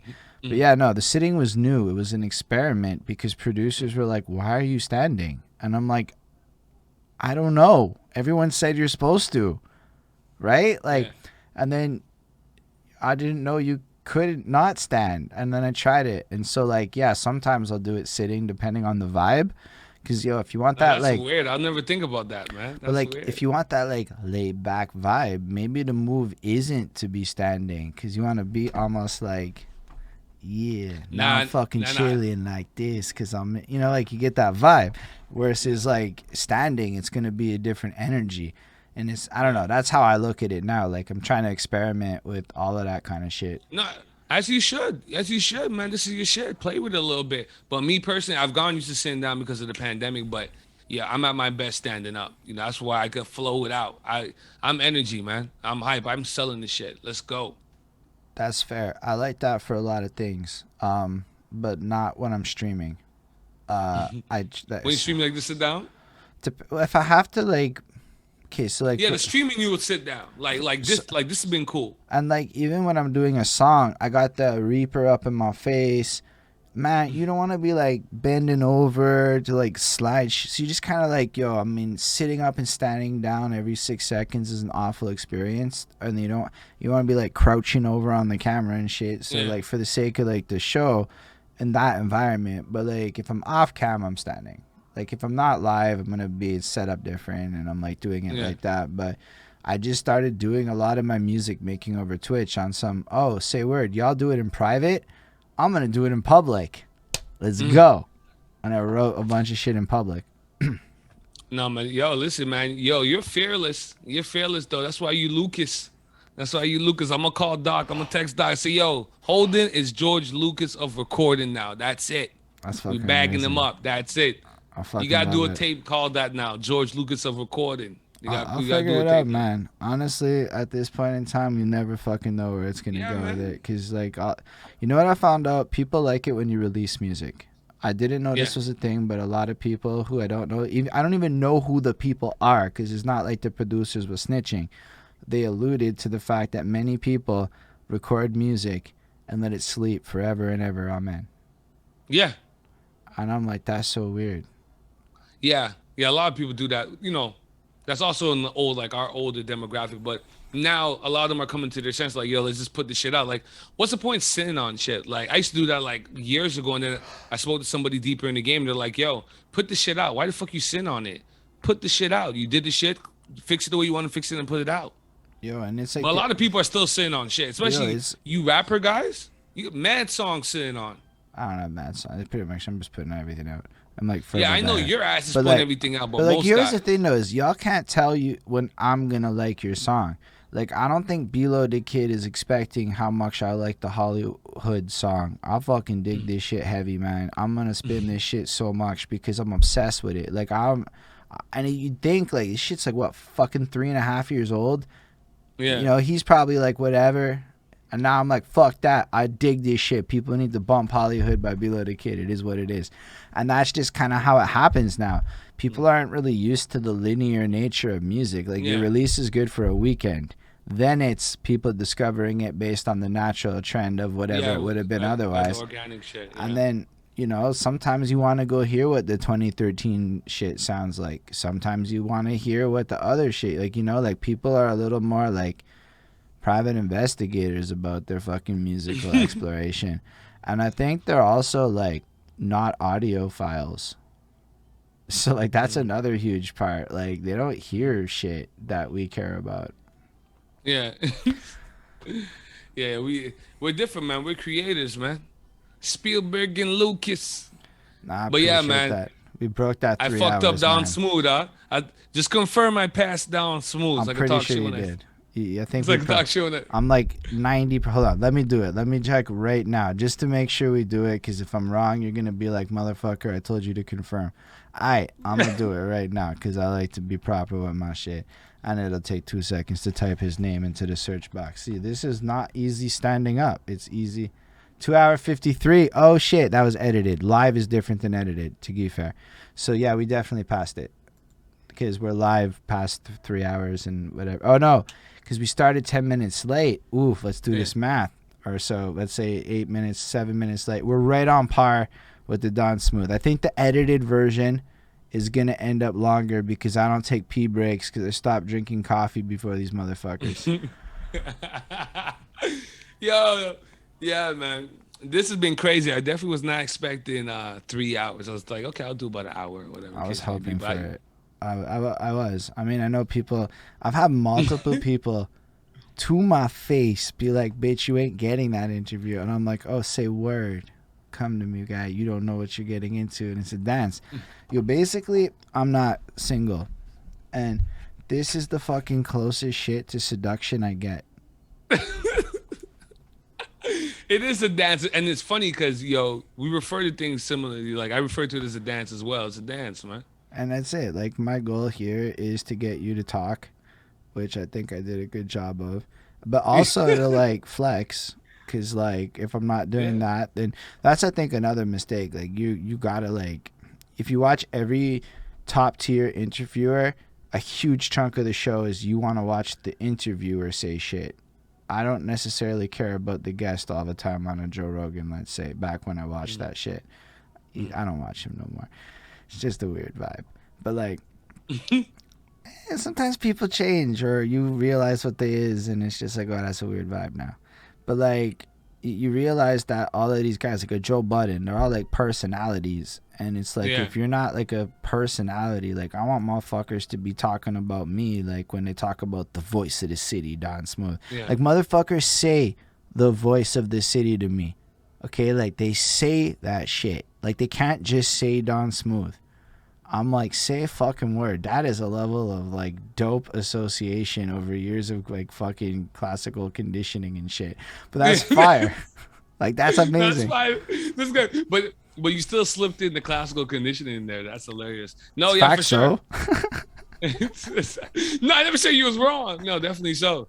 That's why I killed him with the Montreal Kobe shit. I killed him with that shit. I heard that. And you're like, you did that a long time. I'm like, say a word. I'm like, who hates him? I'm like, everybody loves the guy. I'm like, I'm sure though, there's somebody who's like, I fucking hate him. I'm watching this right now. Oh, for sure. Fucking hate him. Yeah, and I need that. Dislike. I need that. Yo, I'll leave you with this last tidbit because I always tell guys that Geektastic this shit. They love this shit because they always fucking laugh. I say I'm kind of like Jordan. Like anything you saw from Jordan in that fucking ESPN shit. What was that fucking the 9-part series? What's it called? They had The Last Dance.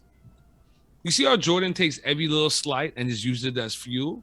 I'm the same way. I take every slight. I'm like, I'm not gonna like get mad at you and do something like physical towards you, but I take every slight as a war sign. Like I'm like, okay, we going at it. Skinny and them look at me like I'm fucking crazy. I'm like, yo, yeah. I'm like, yeah, oh yeah, everything. I'm on. Let's go. I use it as fuel. Oh, you don't think I could do something? Oh, I love it. Let's go. Yeah. Oh, you don't like me? Oh, I love it even more. I love that. I mean, my girlfriend is a big fan of saying I can't do things. It has never worked in her favor to tell me I can't do, because I'll have some wild ass idea and she'll be like, you can't do that. I'm like, oh, you said I can't fucking do some grandiose giant thing? I start plotting. It doesn't matter. Yeah. They could take the rest of my life. We doing all of them. But see, no more coffee. You on the water. So yeah, man. Well, This yeah, has no, been great, man. At this time, I mean, yeah, I realized at a certain point in life, you got to stop coffee because I'm not like in my 20s and shit metabolizes slower and it's just the facts of the shit. But yeah, no, it's been great, man. I don't want to keep you here. I'm also, it's crazy. It just hit the highest fucking number of fucking live viewers. Is the crazy part. How much? We hit 13 just now, and that's a while. Yo, shout out everybody, because you're. Yo, shout out to everybody. Yo, I can't see what's going on. Yo, this has been great, man. It's been a fun time, man. You'll see, when you watch it after the comments, it's on the screen, so you'll be able to peep that later. Yeah, let me speed up. I'm about to like turn the lights off and dive into the Drake. He fucked me up again, man. He's I haven't always heard it in full yet. I haven't finished it yet. He fucked me. Pipe Down got me fucked up. I've been with that girl, and I know he's halfway talking about Kanye as well. So I love, like, it's the pretty boys versus the petty team. It's a beautiful thing. But yo, man, this music thing is beautiful, man. Like, I know what Drake is talking about. Like, it's crazy, man. I know it. So yeah, man, I appreciate having you coming through, man. No, thank you for having me, man. You've been dope. All your links and shit will be down below. You don't have to worry about that because it's just easier that way. Thank you all for watching, for real, because it's super duper great to get all of you out here. For those of you watching in the future, while you missed out on all the fun shenanigans of the now, you can go ahead and hit the like, comment, and subscribe and show your appreciation and love and all that good shit. On that note, everybody, I am totally preparing the raid right now. Boom, I've hit that one button. Now I gotta mute this awful ad. And on that note, live long and fucking prosper, everybody. George Lucas.